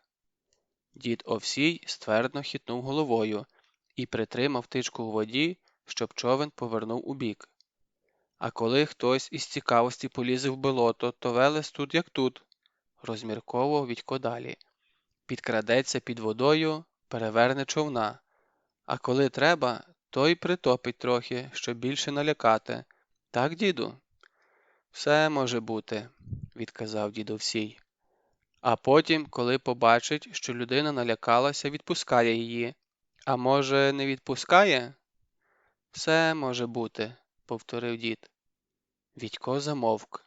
За хвилину озвався знову. «Діду, а де Велес живе взимку?» «Звісно, не під кригою. До лісу він іде. Там є такі місця, куди зроду не ступала людська нога». «А чому не до Римова? Чому ви його не берете до себе?» Дідове зітхання було схоже на стогін. «Не можна. Треба, щоб його боялися. А бояться того, кого не бачать. Все, Мирку, годі про це». Відьковій появі тітка Миланка зраділа неймовірно. Навіть просльозилася з радощів. Все ж поцікавилася: «А чому ти сам повернувся? Де ж інші?» «Нежить у нього, сусідко», – поспішив втрутитися дід Овсій. «От його Олешко назад і відіслав. Бо ще, чого доброго, всі поганці розбіжаться, коли заходиться чхати». І справді, у Відька трохи крутило в носі, проте не настільки, що від його чхання половці дали драла. «Вареників хочеться», – сказав Відько і хитро зиркнув на діда Овсія. «Із сиром. Так зголоднів, що, здається, цілу макітру з'їв би». «Вареники – це сила», – підтримав хлопця дід Овсій. «Я теж не відмовився б від макітерки». «Будуть вам вареники», – пообіцяла тітка Миланка і поквапцем подалася до багаття. Зраділа Відькові і Росанка, хоч і не так, як її мати. В синіх Росанчиних очах зачаїлася тривога. Схоже, вона чекала не лише свого брата. Олешко прибув на 4-й день. Зачувши кінський тупіт, Росанка жбурнула шитво і кинулася до дверей. Проте у дворі вдала, ніби квапиться у своїх справах, і Олешка побачила зовсім випадково. «О!» – здивовано сказала вона. «З'явився, не забарився. Мамо, тут до Мирка друзі приїхали». «То клич до столу», – привітно відгукнулася тітка Миланка. Попович, укритий пилюкою з голови до ніг, притримав коня. «Чом це вони такі лагідні?» – насторожено поцікавився він у Вітька. «Мабуть, хочуть дати чосу за те, що Оверко гнався за тобою? Та хто ж його знав, що він здатен на таке?» «Не бійся, вони нічого не знають», – заспокоїв його Вітько. «Дід Овсій велів нічого нікому не розповідати». «Ну, тоді інша справа», – повеселішав Олешко і зіскочив з коня. «А за жилу, Мирку, ми їм добряче відімстили. Більше 3 десятків половців наклали головою». Проте пообідати Олешкові так і не вдалося. Вулицею вже тупотів гінець з наказом негайно прибути на городище. «Ну, розказуй, що виїздив», – поцікавився Добриня. Щойно Олешко зіскочив з коня. Поруч з Тисяцьким сиділи Ілля Муровець та дід Овсій. Перед ними стояв кошик з черешнями. Єдине дідове багатство. «Майже нічого», – відказав Олешко і теж сів до столу. «Хіба що половців у степу, як тої сарани, але зачаїлися, наче куріпки на провесні». Добриня полегшено зітхнув. «Отже, ще нікуди не пішли», – сказав він. «Це добре». «Добре то воно, звісно, добре», – згодився і дід Овсій. «Та час уже думати і про те, як їх спрямувати туди, куди нам вигідно». «А куди нам вигідно?» – поцікавився Олешко. «Було б непогано, якби сюдою пішли», – відказав дід Овсій і глянув на Муровця з Добринею. Ілля Муровець на знак згоди хитнув головою, а Добриня мрійливо додав. «Так, це було б пригарно». «Тоді не сушіть собі голови», – усміхнувся Олешко. «Я оце, коли повертався, то все продумав». «Ну-ну», – підбадьорливо прогудів Муровець. «У нас у порубі сидить андак», – почав Попович і додав на той випадок, коли хтось забув про це. «Син половецького хана Курнича. То він має якось дізнатися, ніби ми, щоб перехопити половців, з Римова вирушаємо на Лукомль чи ще кудись. А як дізнається, то треба помогти йому із втечею». Добриня пошкрябав пальцем свого вуса. «Щось дуже просто у тебе виходить», – з сумнівом сказав він, хоча й видно було, що Тисяцькому ця думка прийшла до вподоби. «Але хто зможе натякнути? Хто допоможе втекти?» «Ну, це не так уже й важко», – повільно відказав Ілля Муровець. «Гадаю, що у нас такий знайдеться». «Це хто ж такий, цікаво знати?» – поцікавився дід Овсій. «Та ви, діду, хто ж іще?» «Що?» – обурено підхопився дід Овсій. «Та ти хоч трохи тямиш, про що варнякаєш? Та звірота у мене всіх винищила, а я допомагатиму? Ну, Ільку, цього я від тебе не чекав». «Не сертеся, діду», – примирливо забубонів Муровець, ховаючи посмішку у вусах. «Коли на те пішло, то я сам би з радістю взявся за цю справу. Але мене кожна собака впізнає, не те, що полинець. Тож лишаєтеся тільки ви з Олешком, бо прилучати до цього діла зайвих людей не варто». «Олешка теж знають», – втрутився Добриня. «Подумаєш», – презирливо пирхнув Попович, – «я бороду причеплю». Дід Овсій зневажливо махнув у його бік рукою. «Він причепить, мовчав би вже, потякало». «Ну, то як?» – запитав Добриня. «Виходу, Овсію, нема». «Та вже бачу», – пробурчав дід Овсій. «Добре, кажи, що маю робити». Втеча Андака. Андакові здавалося, ніби він сидить у поробі вже цілу вічність. Перші дні син половецького хана Курнича кидався, мов розлючений звір у клітці. Пекло йому не те, що він зазнав поразки біля Портяної, бо не перемоги жадали від нього половецькі хани. Римів був найкоротшим шляхом до Переяслава, і Андак мав дізнатися, чи є в ньому сторожова застава русичів, і скільки дружинників вона налічує. І не за втечу картав себе син половецького хана, втікати йому не первина. Картав за те, що під час цієї втечі кляті русичі ошукали його, як малу дитину. Ну, хто ж знав, що скрадатимуться по його слідах цілу ніч? Раніше такого не бувало. Лише відбивали напад та й по тому. Бо ж пішим військом сильні русичі. Ото справжня скеля піше руське військо, а кінні не дуже. Малувато кінного війська у них. Чи не тому, що шкодують своїх коней, значно дужчих, ніж половецькі, але набагато й повільніших, бо звикли рало за собою тягати, а не вершника носити. Тож і дав тоді Андак наказ на відпочинок, а русичі, бач, налетіли у досвіта, мов коршуни на сонних курчат, і не на своїх, а здебільшого на щойно захоплених кониках, на його ж Андака конях. Очевидно, Змій наддав їм сили і нахабства. Та коли згадував світлий Андак, як полонили його самого, зубами ладен був скреготати від злості та сорому, вважав себе майже рівним богатиреві Рутені. А тут якийсь молодесенький русич, майже хлопчисько, зневажливо свиснув у бік Андака, послав у нього стрілу і помчав за втікачами. Андак почав завертати коня, щоб перехопити нахабу, проте не встиг. На нього вихором налетів Попович, той самий, котрий здолав непереможного Рутеню. Покотився світлий Андак мішком по землі і мусив здатися, бо піший половець супроти кінного русича не встоїть.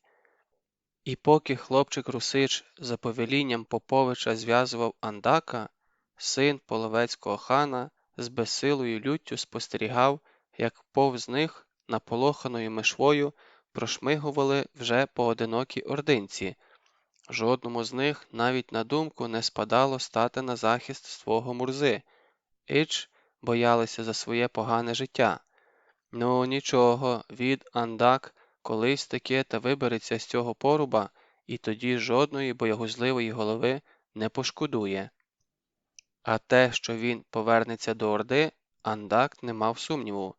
Всім було відомо, що русичі ніколи не вбивали своїх бранців, здебільшого брали за них викуп або мінялися полоненими.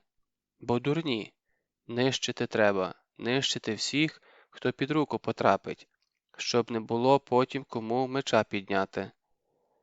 2 дні лютував Андак, неприборканим звіром кидався від стіни до стіни, а на 3-й день знесилено усівся в кутку на оберемок соломи і почав прислухатися до щонайменшого шурхоту над головою.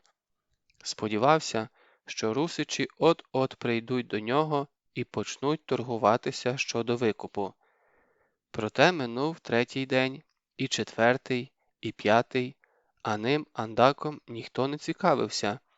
Підлі русичі вдавали, ніби такого поважного бранця, як син половецького хана, зовсім не існувало. Хіба що зранку жбурнуть йому, як собаці, шмат перепічки з м'ясом, то опустять глека з водою. Тоскно було на душі в Андака. Тоскно й тривожно. Дивно, чому це русичі мовчать про викуп? Невже так розбагатіли, що не потрібне їм більше ні срібло, ні найкращі ханські табуни? Тривожився Андак і ще уважніше прислухався до всього, що чинилося над його головою. А над головою начебто все було так, як завжди. З раннього рана до пізньої ночі лунали голоси, кінське іржання, чувся брязкіт криці. Уночі ж було тихо. Хіба що хтось із русичів-дозорців перекинеться словом з товаришем. І знову тихо. І все ж Андак був переконаний, що русичі щось намислили. Вчора, наприклад, до нього долетів короткий уривок розмови між двома дружинниками. Що то були саме дружинники, Андак визначив з дзенькоту зброї. Видно, дружинники змагалися на мечах. Потім захеканий густий бас промовив: «Дістали чосу поганці, тепер уже на Римів ні за що не поткнуться». «А тож», – підтакнув інший голос, – «тепер вони обходитимуть наш Римів 10-ю дорогою, а коли знову захочуть перебратися через Сулу, то тільки біля Лукомля чи навіть Ромен. А ти знаєш, що замислили на це Муровець з Добринею?» Андак уже бачив муровця в бою.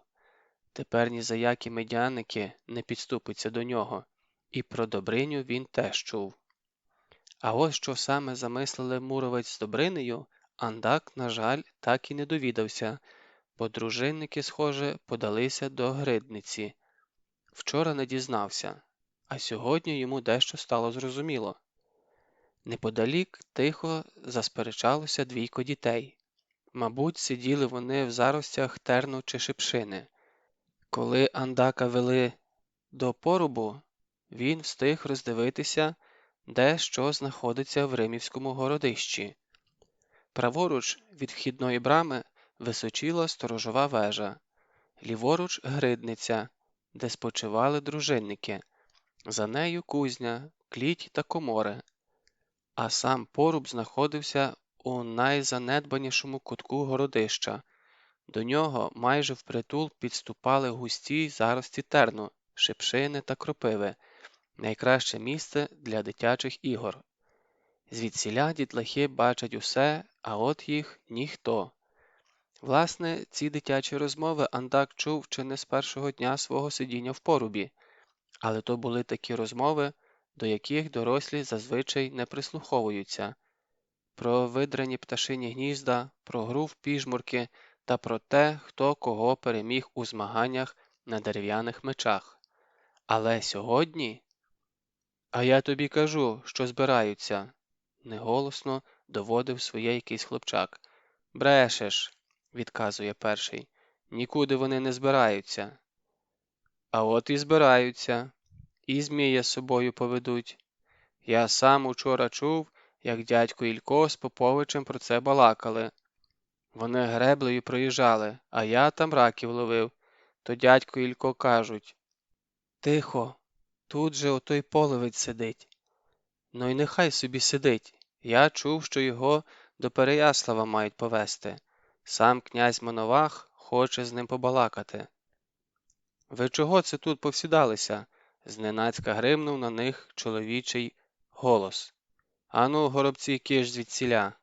Почулося дрібне тупотіння легких дитячих ніг, і все затихло. Отже, русичі кудись збираються. І коли діти не брешуть, то беруть з собою і Змія. При згадці про Змія світлого Андака пересмикнуло. Бррр! Ніяк не забути йому того мертвотно-сліпучого ока. А ревище Змієве до цього часу відлунює у вухах. Під вечір Андакові вдалося підслухати ще одну розмову. «Чи не зарано готуєшся, га, Олешку?» – долинуло звіддалік. «Вам, може, й зарано, а мені саме час», – відказало поблизу голосом Поповича. «Змія туди поведу». «А він що, не хоче вже літати?» «Хоче, але я крило йому підрізав, бо хто його зна, що йому стрельне в голову, як злетить у небо». Правду казали ті дітлахи, бо наступного ранку ще з удосвіта заворушилося городище, затупали сотні ніг, заіржали коні. А десь під обід русичі пішли. В городищі усілася така тиша, що чулося крякання качок у плавнях. І знову шаленство охопило Андака. Заметався він по ямі, до крові відгризав нігті на пальцях, бив носоком у вологі стіни порубу. Він віддав би зараз усі багатства, які мав і буде ще мати, щоб негайно опинитися у своїй орді, чи хоч повідомити про те, що почув. Пізно уночі над ямою пролунав невиразний шурхіт, так ніби хтось обережно підкрадався до поруба. Андак затамував дух. За хвилю до нього озвався чийсь тихий голос. «Спиш, Андаче?» «Ні», – насторожено відказав Андак. «Хто ти?» «Потім дізнаєшся, а зараз хочу помогти тобі втекти до своїх». Кров шуганула Андакові в скроні, з радощів сперло дихання. «А як ти це зробиш?» – нарешті запитав він. «То вже моя справа». За якийсь час на дно поруба посипалася земля. За нею опустилася жердина з коротко обрубаним гілляччям. Андак миттю вибрався нагору і озирнувся. Ніде нікого. Тільки на тлі темних кущів невиразно біліла людська постать. Мабуть, то був його рятівник. «Гайда за мною!» – пошепки наказав рятівник і напригінці рушив попід муром. Він був невисокий на зріст, кремезний. Легка сутулість виказувала в ньому людину вже похилого віку. Втікачі нечутно проминули кузню і опинилися над краєм урвища. «Але ж тут високо!» – нерішуче почав Андак. Він ще за сули запримітив, які стрімкі кручі навколо городища, а надто в тому місці, де воно сходить до болота. А що внизу було саме болото, Андак не сумнівався. Звідтіля тягло прохолодою, тванню і долинав непогамовний шурхіт очеретів. «Тсс!» – засичав рятівник. Він щось похапцем шукав у кущах. «Ага, ось дечки вона!» – нарешті вдоволено прошепотів він. То була мотузка. Рятівник прив'язав її до дерева, що височило над урвищем. Другий кінець закинув у прірву. «Я перший. Ти за мною», – прошепотів рятівник Андакові. «Тільки спускайся, коли свисну, бо мало хто може підстерігати внизу». Рятівникова голова сховалася за краєм урвища. Андак з острахом почав прислухатися до звуків, що долинали з плавнів. Ворді казали, ніби десь тут чаїться дідько болотяний, і немає від нього половцям ніякого спасіння. «Може, не варто лізти?» – промайнула думка. «Це ж вірна смерть». Тієї миті знизу долинув приглушений посвист. Андак глибоко зітхнув, наче перед стрибком у крижану воду, і почав спускатися. Рятівник чекав на нього в човні. Він був не сам. Біля його ніг глухо загарчав пес. «Тихо, Бровко, тихо!» – наказав йому незнайомець.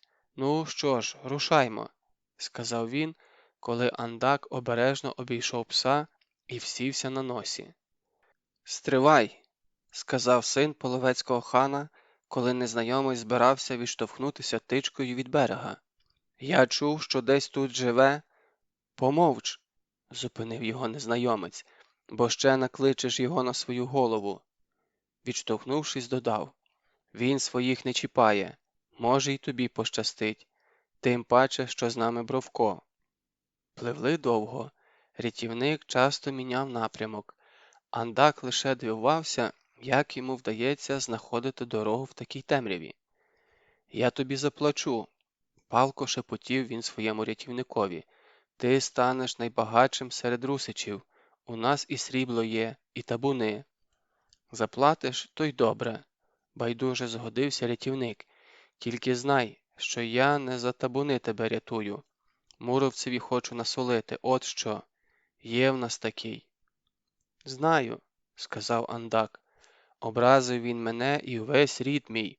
Дуже образив, і немає йому ніякого прощення.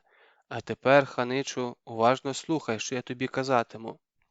Отож подалися наші на Лукомль, бо впевнені, що сюдою ви вже не підете. І змія з собою взяли. О, то така тварюка! Світ ще не бачив гіршої. Добре, що хоч крило підрізане. І все ж не на всякому коні від нього втечеш. Так що не йдіть тудою на Переяслав, ідіть сюдою, бо залишилося в Римові десятків зо 3 дружинників, не більше, та й то здебільша каліки чи поранені. Тямиш, до чого я веду?» «Ні», – визнав Андак, – «до того, що похід на Лукомль – то Муровцева затія, тож коли ви туди проскочите, кому першому князь Володимир знесе голову?» «Йому», бо велено було муромцеві захищати Римів до останнього воя, а він кинув його на призволяще. Тепер зрозумів? Андак тихо засміявся. Ще б пак. Нарешті ніс човна м'яко вдарився об берег. Рятівник допоміг Андакові вибратися на сухе і докінчив. А зовуть мене дід Овсій. Це щоб ваші знали, коли заскочать до Римова. Дід Овсій, запам'ятаєш? Ну, а з ним і рід його. Запам'ятаю, пообіцяв Андак. І будь певен, тебе і рід твій відтепер ніхто з половців і пальцем не зачепить. Вони рушили берегом. Бровко не зводив з Андака настороженого погляду, і варто тому було різко здійняти руку, як пес погрозливо гарчав. Незабаром Андак розгледів у темряві силует коня. «Бувай здоровий, ханичу», – сказав дід Овсій, – «і пам'ятай, не тільки за викуп працюю». «Пам'ятатиму», – знову пообіцяв Андак, – «чекаю у гості». Коли кінський тупіт розчинився удалині, дід презирливо сплюнув на землю. «У гості, бач, напрошується. Нічого, хай приїздить, тільки тоді балакати будемо інакше». Повернувшись до човна, біля якого вже радісно повискував Бровко, дід тихо покликав. «Виходь, брате, хоч побалакаємо наодинці як слід». «То, кажеш, знову ноги крутить?» «Бу!» – пожалілося з темряви. «Бу!»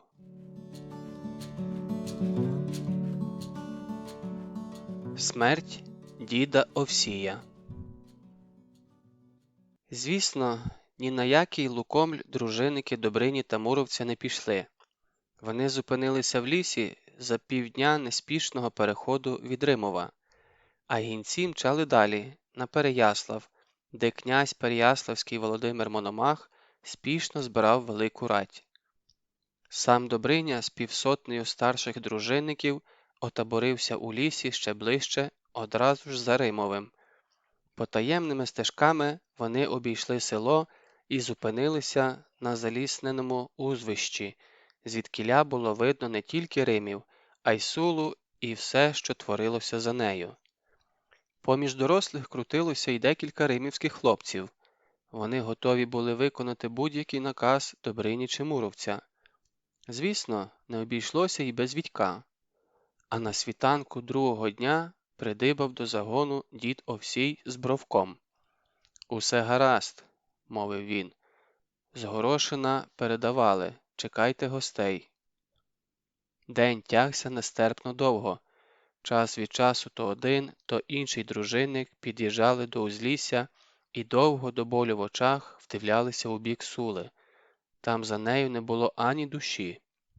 Вогниш Добриня розкладати не велів. На ніч вляглися просто неба. З недалекого Римова долітало гілготіння гусаків, мукання і затяте собаче валування. Відько лежав горілиць на оберемку свіжої трави і вдивлявся у синю темряву неба, густо всіяного яскравими блискітками зірок. Лежав і дивувався, якими ж різними можуть бути ці зорі.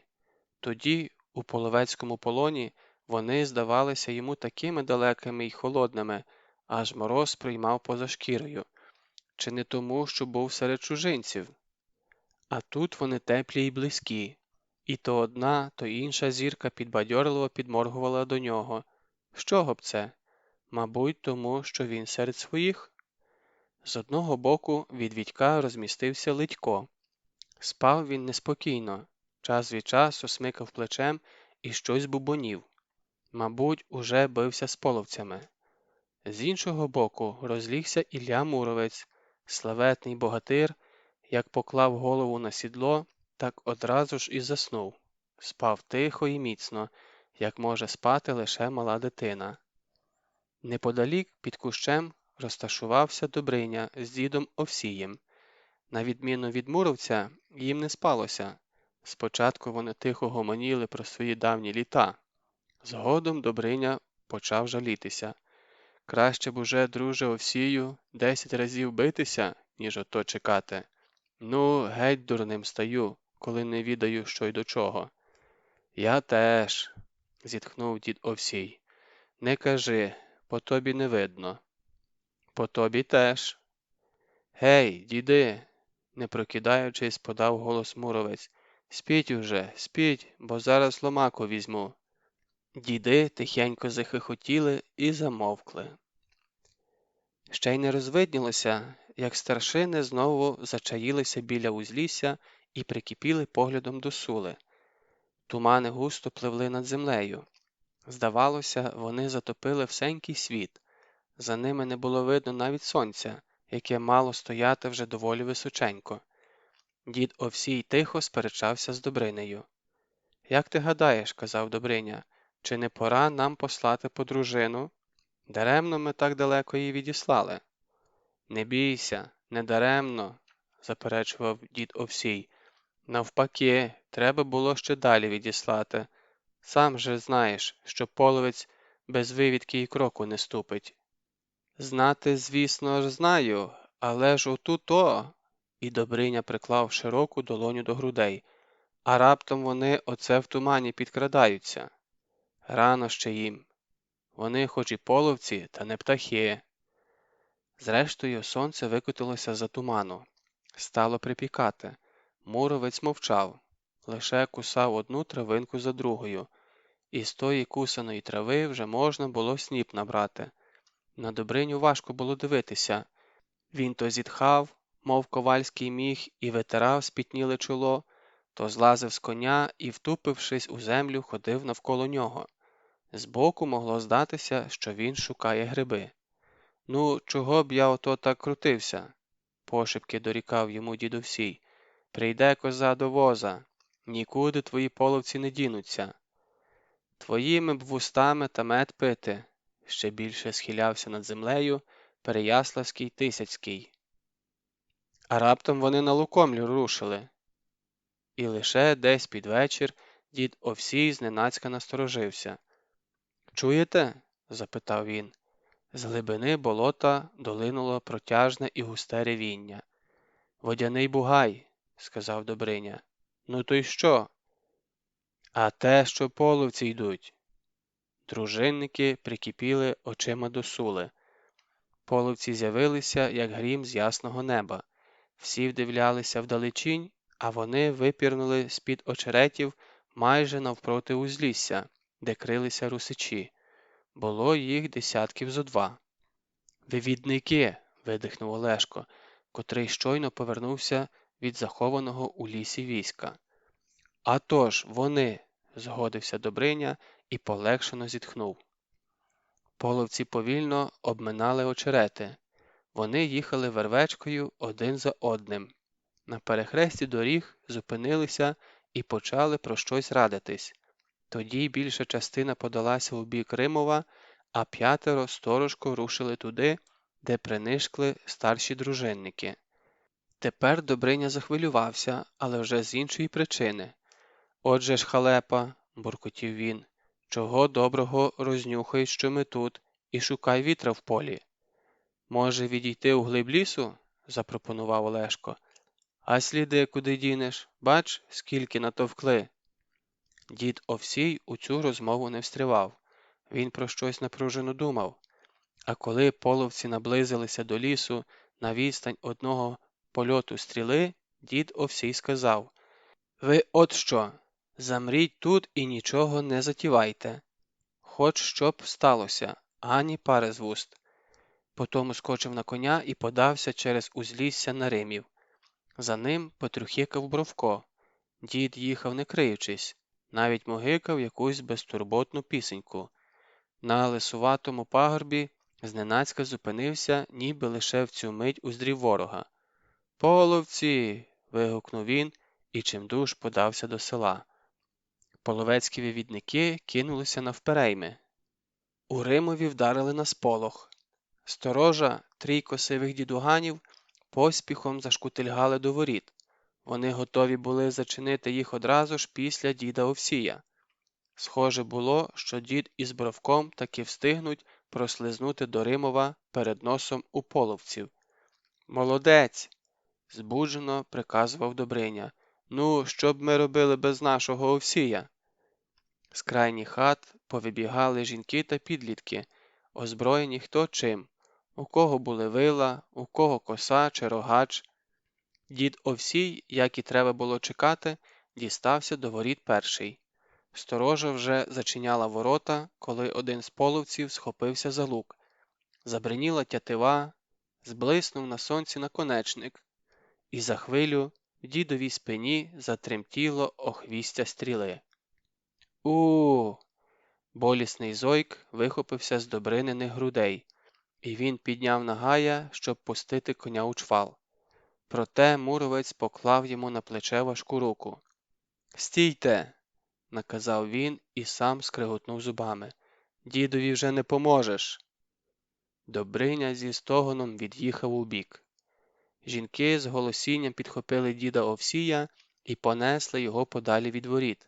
Сторожа схопилася за луки. Від городища їй на допомогу поспішало з десяток вершників, всього з десяток. Половці збуджено загелготали. Вони на власні очі пересвідчилися, що війська у Римові немає. За якусь часину половці розчинилися у високих травах за Сулою. Дід Овсій був ще живий. Біля нього метушилася тітка Миланка. «Не поможе вже мені твоє зілля, сусідко!» – хрипів дід, і на його вустах ворушилася кривава піна. Побачивши Добриню, що схилився над ним, дід Овсій сказав: «Прощавай, друже, вибач, коли щось не так. А ти, Ільку, займай моє дворище. Досить тобі цупити ягоди уночі». Відькові дід Овсій через силу всміхнувся. «Мирку, брата мого, дідька болотяного, бережіть!» А за хвилину несамовито заголосив Бровко. Поховали діда там, де він і хотів, під гранітною брелою на городищі, звідкіля було видно на всі боки, і звідкіля Микула Селянинович зміг би підняти його знову. Ілля Муровець легенько, мов пір'їну, переніс дідове тіло до ями, а коли могилу зрівняли землею, він вибив на брелі дідове ім'я і попрохав тих, що стояли довкола: «Коли що, покладіть і мене поруч, тільки не забудьте теж вибити ім'я, аби знав Микула, кого піднімає». Битва над Сулою. «Мало нас», – тривожився Попович, підраховуючи ратників, що стікалися до Римова. «Дружинників 6 сотень та ополчення зо 3 тисячі. Чи встоїмо, доки надійде князь?» «Мусимо встояти», – прогудів Муровець. «Іншої ради немає». Добриня промовчав, лише кивнув головою. Добре, коли він з дня дідової смерті сказав бодай 2 слова.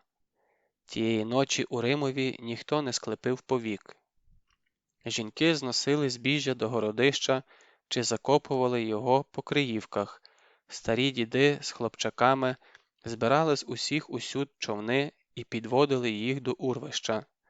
Це на той випадок, коли половці прорвуться до містечка і римівським дітям та жінкам не лишиться нічого іншого, як рятуватися в болоті. Проте ховатися за мурами городища поспішали не всі. Тітка Миланка вирішила іти разом з військом. До матері приєдналася Росанка та ще кілька десятків жінок та дівчат. «Хто ж вас перев'яже, коли щось трапиться?» – доводили вони Іллі Муровцю. «Хто, як не ми?» «А вас самих хто перев'яже?» – сердито відгарикувався Ілля Муровець. «Ану, геть на городище, і щоб я більше не чув таких розмов». Росанці теж дісталося на горіхи. Олешко під'їхав до неї і тихо сказав: «Іди з жінками та дітьми, бо…» Росанка задирикувато стріпнула русою косою. «Бо що?» – запитала вона. «За косу поведу, от що». І в Олешковому голосі крилася така рішучість, що Росанка мимоволі відступила від Поповича, і лише тоді убурилися. «Чого це ти мені вказуєш?» – вигукнула вона. Бо того. Ординці підійшли до Сули, коли сонце вже висушило росу. Попереду їхала розвідка на чолі із сином половецького хана Андаком. Степовики сподівалися без перешкод подолати пустельну річку. І раптом спинилися. По той бік, навпроти переправи, стояло військо римівців. Невелике, проте військо. І посеред того війська височів на своєму важковоговозі Ілля Муромець. Якусь хвилину половці вражено мовчали. Тоді почулися розлютовані вигуки, і лави виштовхнули перед себе 2 десятки ординців, тих, що вчора побували під Римовим. Вивідники розгублено розводили руками і намагалися щось пояснити Андакові. Той з пересердя уперіщив найближчого нагаєм і відвернувся.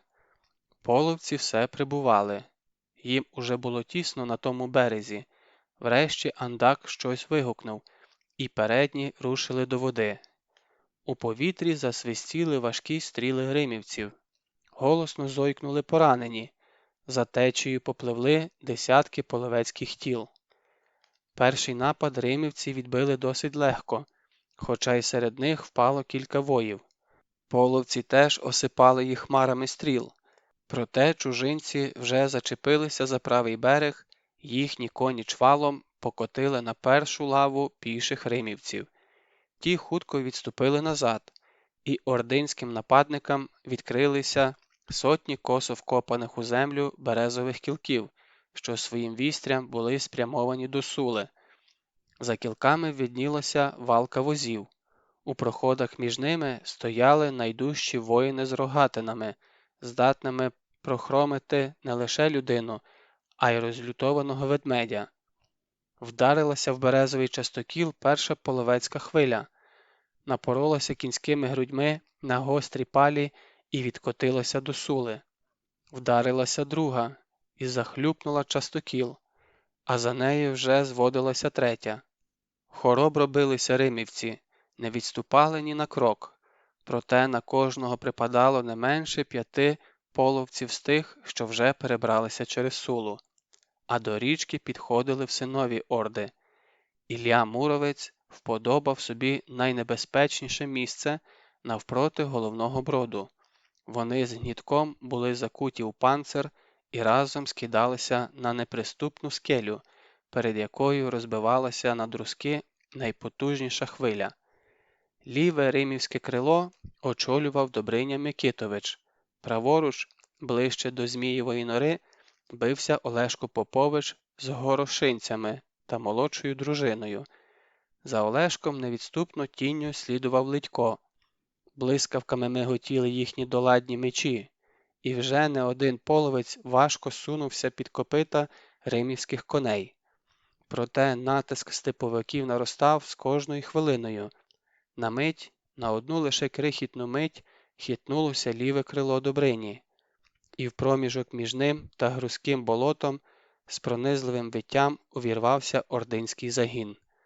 Мабуть, хтось із степових вивідників заздалегідь намацав вузьку звивисту стежку в трясовині. У Добрині тривожно стислося серце. Він не міг спрямувати у той бік жодного дружинника. А половці вже обходили русичів.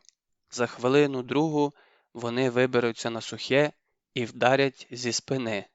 І тут над полем бойовиська пролунало жахне ревіння водяного бугая. З глибини болота навперейми степовикам кинулась якась потвора. Вона змахнула важким дубовим окоренком, і передній половець з розтрощеною головою щез у липкій трясовині. Нападники завмерли з жаху та несподіванки. «Бу!» – протяжно заревіла потвора знову. Звалився, не встигнувши навіть зойкнути, ще один половець. За ним ще. То мстився за свого брата Велес, дідько болотяний, і такий вже страхітливий був у нього вигляд, що навіть звичні до всього половецькі коні ставали дибки і збивалися з вузенької стежки. Зарепетували нелюдськими голосами вершники, марно намагаючись розвернутися назад, а над їхніми головами зі свистом миготів дубовий окоренок і злітало жахливе «бу». Вирівнялося ліве крило. Повільно, але невпинно посунуло вперед, аж поки не зустрілося з новою половецькою лавою, що вихлюпнула за сули. А на іншому крилі половці Андака все заповзятливіше напосідали на невеличкий Олешків загін. Сам Андак у битву поки що не вступав. Білими від зненависті очицями стежив він за Поповичем, чекав, поки той вчинить щось необачне, і тоді вже нікому буде в скрутну хвилину виводити змія зі схованки. І таки дочекався свого син половецького хана. На якусь хвилину Олешків кінь вихопився вперед і відірвався від своїх. Андак пронизливо свиснув, і половецькі стріли хмарою полетіли в Поповича. Той ледве встиг прикритися щитом. Ще раз сипонули стріли, і захитався, впав на коліна вірний Олешків кінь. Син половецького хана показав у злостивому посміху широкі зуби і чвалом покотив на пішого. Та коли їх розділяло лише кілька кроків і Андак уже здійняв над собою шаблю, Олешко зненацька пригнувся і прикрився мечем. Дзенькнула криця, і в ту ж мить Попович злетів у повітря. Дужий удар ноги вибив ханового сина із сідла. Половці отетеріли. Вони не могли збагнути, як це сталося, а неушкоджений Олешко вже сидів на Андаковому коні, і його меч знову миготів над головами нападників. «Молодець, Олешку!» – загримів над Сулою густий голос Іллі Муровця. «Молодець, хлопче! Так їм і треба!» Радо заворушилося праве крило і посунуло на ворога. Збентежені втратою свого ватажка, половці почали заткувати. Здавалося, ще трохи, і вони кинуться на втікача. Та їм на поміч уже поспішала свіжа орда. Сам Муровець не відступив від броду ні на крок. Його гнітко, здавалося, навіть з місця не зрушив. Важко і невблаганно раз у раз опускалася Муровцева довбня на ворожі голови і хребти. І не було від тієї довбні ніякого порятунку, бо ж легкі половецькі шаблі при зіткненні з нею розліталися на друзки. Але обтікали ординці руського велета, мов морські вали, непорушну скелю, намагалися утарити збоку, зайти зі спини, та поруч з ним усе ще стояли випробувані не в одній битві дружинники. «Гей, Добрине!» – гукав Муровець.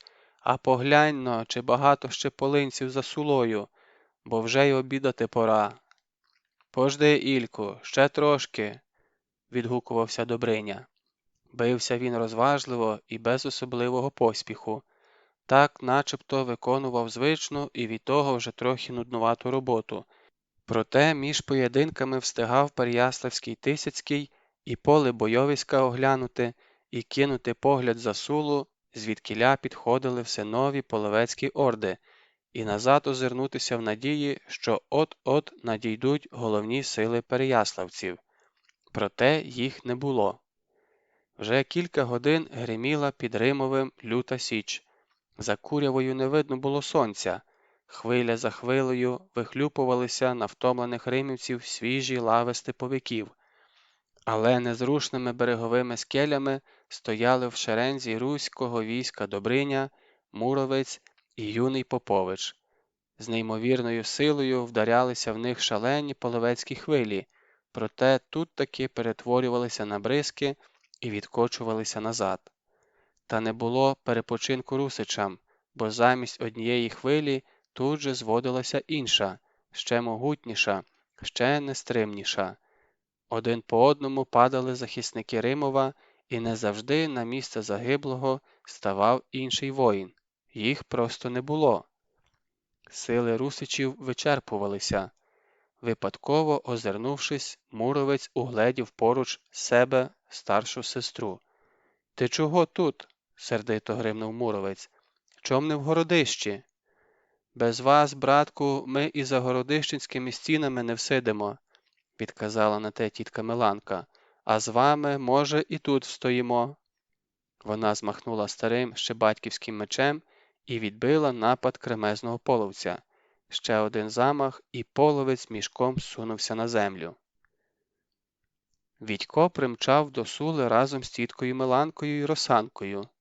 За ними поспішали всі, хто міг тримати в руках зброю. А кому це було не під силу, ті разом з малечею подалися до човнів, аби заховатися в плавнях, коли половці увірвуться в Римів. Відько з Росанкою пробилися було до Олешка, проте замазюканий кров'ю і пелюгою Олешко так визвірився на них, що хлопець і не щувся, як знову опинився позаду римівського війська. Щоправда, він встиг почути, як Росанка відказала: «Не гримай на мене, Олешку, де ти, там і мені бути». Тож тепер Відько з луком напоготові роз'їжджав за спинами римівських ратників. Проте годі було визначити, де на нього чатувала більша небезпека – попереду чи за спинами воїнів. Вже не билися римівці пліч-опліч.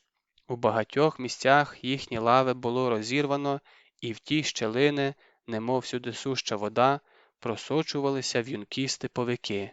Одна велика бійка перетворилася на безліч двобоїв. Звідусіль долинало важке хекання, дзвін ударів, волання про допомогу, прокльони. Наразі хтось з римівців радісно скрикнув. Відько озирнувся і побачив, як з того боку, де був воїнь, з'явився чималенький гурт дружинників. Вів їх зарослий по самі вуха чоловік. Воїнці з розгону, мов камінь у воду, врізалися в половецькі лави. Половці на мить хитнулися. Все ж вистояли і за хвилину зі ще більшим завзяттям посунули вперед. Але сунули недовго, бо наразі з того боку, де бився муровець, почулися нажахані вигуки. Відько озирнувся. Муровець вже не тримав добню в руках.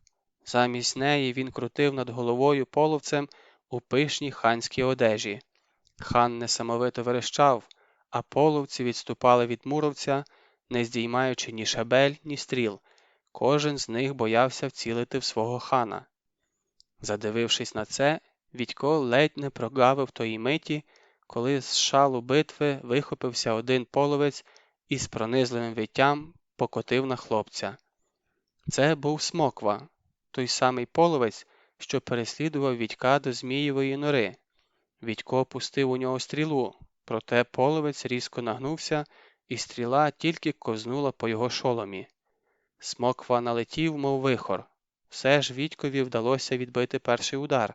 Вдруге не зміг, бо рука затерпла від дужого удару. А тоді розлетівся щит. Не витримали кільця кольчуги, і щось гостре впилося у Відькове плече. В очах потемніло. Встиг лише помітити, як збоку налетів Ледько і навідмаш рубанув по незахищеній половецькій шиї. «Олешку, Мирка поранено!» – зойкнула Росанка. Олешко рвучко озирнувся, і це ледь не коштувало йому життя. Все ж відбив удар і гукнув: «До нори його! Чуєш, Лидьку? До Змієвої нори!» Лидько підхопив ослабле тіло товариша і помчав з ним в обхід половецького війська, туди, де за кількасот кроків мала бути Змієва нора. «Та Змія випусти!» – гукав услід Попович. «Змія, кажу, випусти!» Кілька половців, що кинулися Ледькові навперейми, нерішуче зупинилися. Ледько переніс тіло товариша до купи каміння, яким, на всяк випадок, було прикрите місце колишньої нори. Напружившись, відкотив у бік одну брилу, другу, утворився невеликий виямок. «Лізь сюди!» – звелів Ледько, важко відсапуючись. «І заумри! Якщо зостанемося живі, повернемося по тебе, а ні...» Відько востаннє кинув погляд туди, де над римівським урвищем височило городище. «Лидьку!» – зненацька вихопилося у нього. «Поглянь, наші йдуть!» Лидько озирнувся, і справді, від Римова линуло чимале військо. Передні були вже біля Портяної, а на узгір'ї за ним усе ще здіймалася густа курява. Попереду, розмахуючи мечем, летів вершник у червоному плащі. Його поли здіймалися на вітрі, мов крила розгніваного птаха. «Князь Володимир!» – радісно заволав Ледько. «Тепер живемо!» І став поспіхом підштовхувати Вітька до виямку. «Лізь, Мирку, і швидше, бо ще копитами затопчуть!» Вітько з останніх сил поповз між камінням, головою прихилився до того місця, де виднілася темна пляма. І тут свідомість полишила його.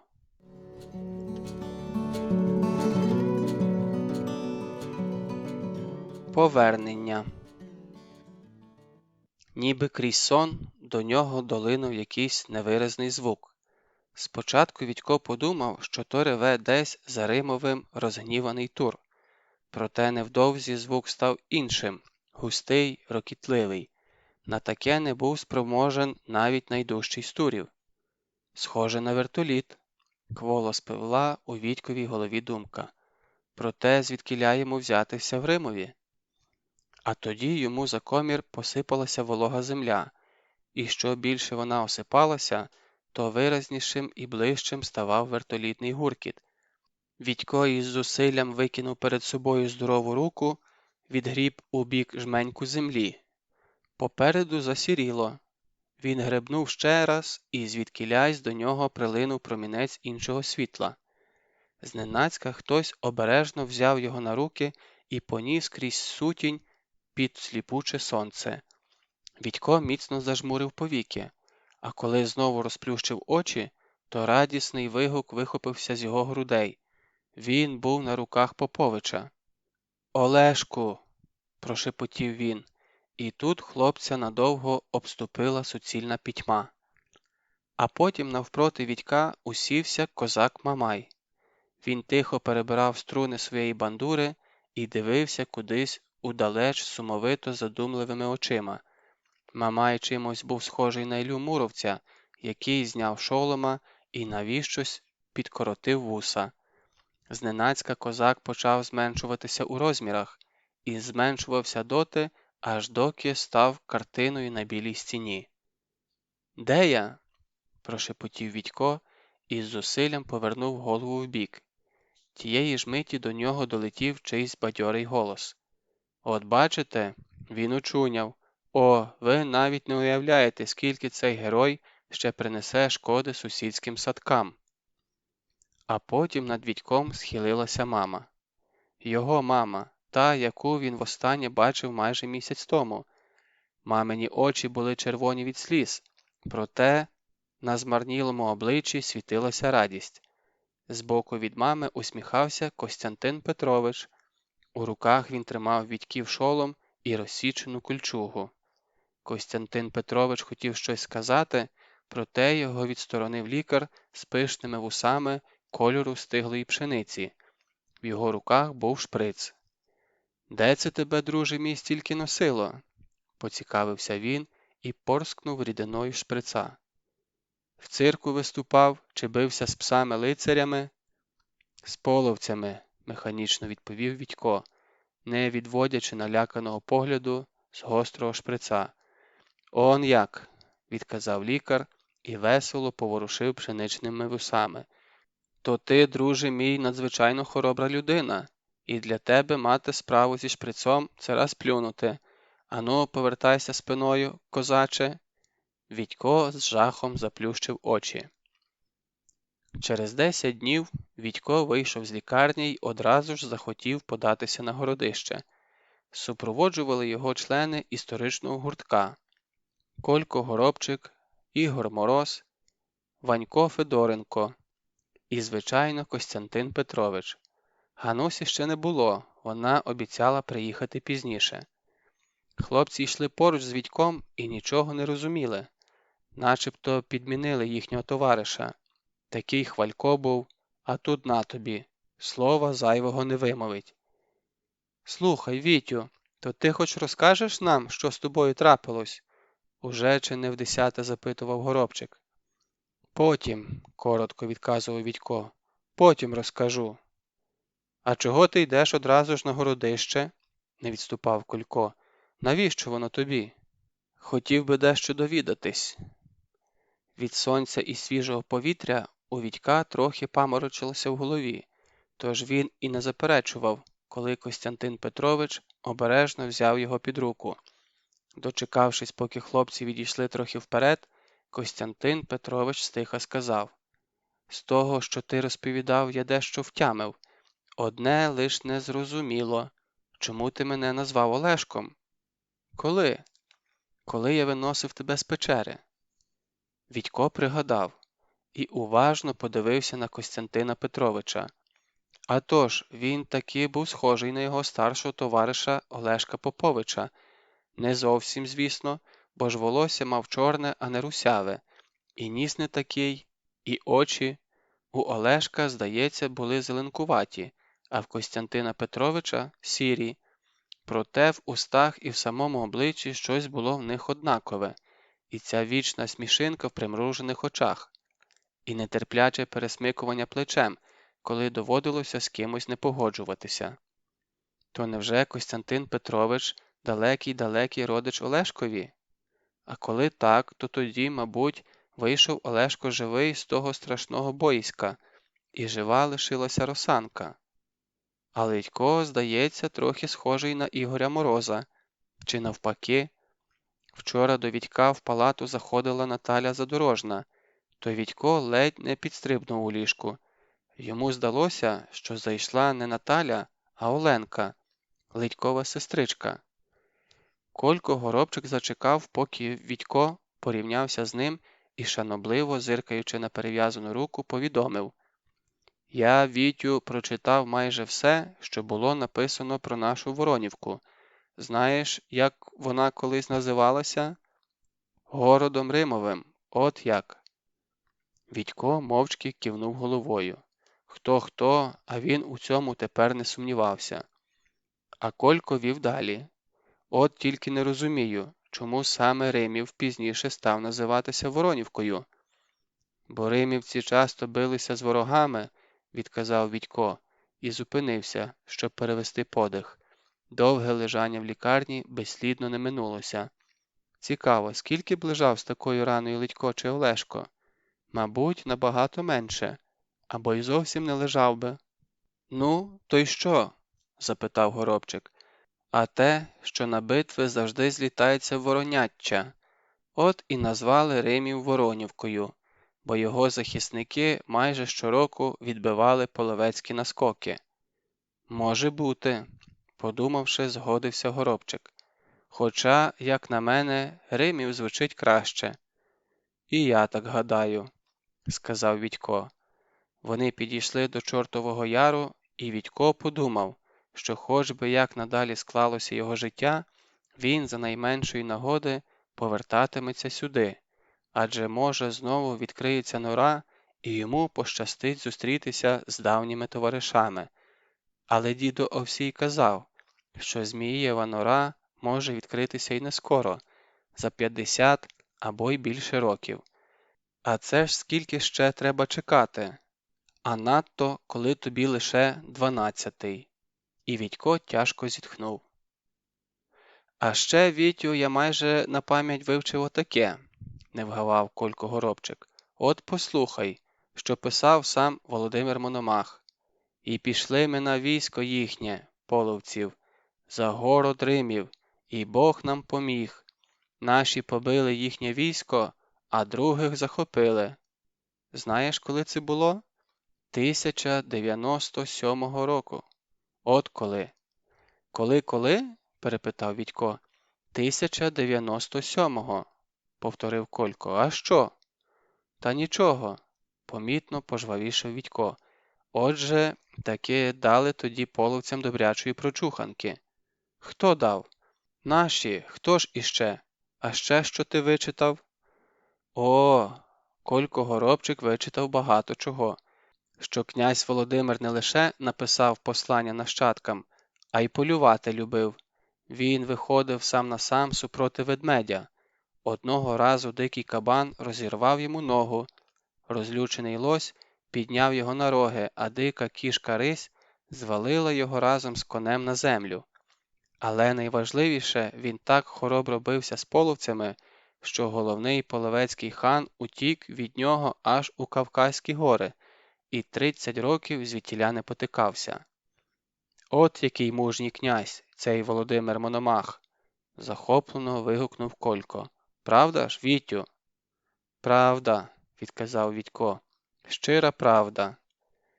На Городищі не залишилося анічогісінько з того, що було понад 900 років тому. Ні мурів, ні воріт, ні клітей, ні сторожової вежі. Лишилася хіба кам'яна брила, та й та майже поверхів'я вгрузла в землю. Саме до неї і повів Вітько своє товариство. Якусь хвилину він мовчки постояв над брилою, провів долоною по жорсткій, нагрітій сонцем поверхні і звернувся до Ванька Федоренка, що мешкав найближче до Городища. «Збігай по заступ і дротяну щітку прихопи». «Навіщо?» – здивувався Ванько. «Хочу дещо перевірити». Ванько збігав навдивовижу швидко. Одна його нога, здається, ще була тут, а інша вже поверталася з дому. І приніс він не один заступ, а два. Ще й вила прихопив. «А більше нічого не знайшлося», – виправдовувався Ванько. Дротяну щітку він позичив у сусідів. Вітько увігнав заступ у землю біля самісінького каменя і болісно скривився. Ця робота поки що була йому не під силу. Костянтин Петрович відібрав у нього заступ і почав копати сам. Поруч з ним стали Ігор Мороз і Колько Горобчик. Коли вони закопалися в землю майже по груди, Вітько сказав: «Мабуть, досить». Тоді обережно спустився до ями і заходився очищати камінь від залишків землі. Ім'я діда Овсія Вітько знайшов майже одразу. На другому боці каменя він не знайшов нічого, на третьому теж. А на четвертому боці, самісінького низу, Вітькові пальці намацали якісь борозенки. Вони займали зовсім мало місця, і перша з них нагадувала літеру «І». Далі вгадувалось щось схоже на «Л». «Знайшов щось?» – нетерпеливився Горобчик. «А що саме?» Вітько повільно вибрався з ями. Тихо мовив: «Під цією брилою був похований Ілля Муромець». Члени історичного гуртка дружньо роззявили роти і стали схожими на учасників хорового колективу. «Але ж», – озвався нарешті Колько Горобчик, – «я ж в університеті вичитав, що він похований у Києво-Печерській лаврі». Всі перевели погляд на Костянтина Петровича. «Усе правильно», – мовив він. «Спочатку, може, Іллю Муромця поховали тут, а потім перенесли до лаври, як святу людину, захисника своєї землі». Вітько кивнув головою і підійшов до урвища. Звідсіля було видно, наче птахові. Тиша і спокій панували навкруги. Не диміли сторожові вогні в засульських дібровах, та й самих дібров уже не було. Не здіймалася курява на дорогах, лише ген-ген біля самого обрію сріблом віддавали широкі присульські заплави. І ніде жодного половця. Від автора. Це було років з 30 тому, ще за Союзу. Під час однієї зустрічі з п'ятикласниками якийсь веснянкуватий хлопчина запитав мене: «А чому це Іллю Муромця називають російським богатирем? Адже він воював на нашій, українській землі, і в нас похований». На це запитання я тоді не дав вичерпної відповіді, хоча б тому, що на той час я був поетом-ліриком і описував здебільшого явища природи та свої відчуття з цього приводу. Та й часи були такі, що все найкраще, що було в українців чи білорусів, вважалося винятково російським надбанням, і будь-яка інша думка відкидалася як хибна і шкідлива, а той, хто її відстоював, оголошувався ворогом народу. Та все ж після тієї зустрічі я почав цікавитися походженням цієї історичної особи. і невдовзі з величезним подивом довідався, що навіть у Росії є люди, які не вважають Іллю Муромця російським богатирем. Наприклад, у першому томі двотомника Беліне, виданого в Москві 1958 року, на сторінці 120 написано таке: «В песне о его выезде из дому названный город Муром и село Карачарово. Такое село действительно есть, однако делать на этом основании вывод о среднерусском происхождении образа Ильи все же нельзя. Можно говорить о среднерусском происхождении той пісні». Вловлюєте різницю? Але й це ще не все. Там само читаємо: наряду с формой «муромец» имеются формы «муровец», «муровлин», «муровлянин» и некоторые другие, которые могут быть произведены от названий городов Моровайск, Моровой, Муравський шлях на югі Росії, Волинь, Чернігівщина. А Волинь та Чернігівщина є не що інше, як Україна, а не юг Росії. А села Муром та Карачарово, за твердженням краєзнавців, були колись одразу за Черніговом. Але чому ж тоді пісні та билини про Іллю Муромця мають саме середньоруське происхождення? Відповісти на це запитання теж нескладно. Важкі й непевні були то часи. Степами Руси України постійно тяглися орди обріїв, печенігів, половців, татаро-монголів. І не минало й року, щоб вони не нападали на Київську і особливо Переяславську землі. Тож далекі наші пращури мусили постійно тримати при боці меча, а ті переяславські сім'ї, чиї батьки та сини полягли у битвах зі степовиками, отримали дозвіл від наших руських князів переселятися аж за річку Оку, в заболочені північні ліси, куди пожадливим степовикам дістатися було не так легко. Там, у відносному спокої, матері вирощували своїх дітей, аж поки ті бралися за зброю. Згодом туди подалися і самі князі. І от живуть собі переяславські, а згодом до них приєдналися і київські переселенці на нових землях, звіра полюють, рибу ловлять, хліб вирощують. А довгими зимовими вечорами збираються біля каганців та вогнищ і починають згадувати про той час, коли їхні діди й батьки ще жили понад Сулою і були свідками або й учасниками звитяжних битв за переяславські і київські землі. А водили їх на ті січі наші славні лицарі Ілько Муровець, Добриня Микитович, Олешко Попович, які разом з хоробрими дружинниками воліли закраще загинути від ворожої стріли, аніж переселятися за далекі болота і ліси. Отакі думки виникали в мене під час збирання матеріалу про наших далеких пращурів-богатирів, а там уже було недалеко і до написання повісті про їхні славетні часи та подвиги. А що з того вийшло, судити тобі, мій юний друже. Писано 1986 року в древньому місті Римові над Сулою, що нині зветься Велика Бурімка.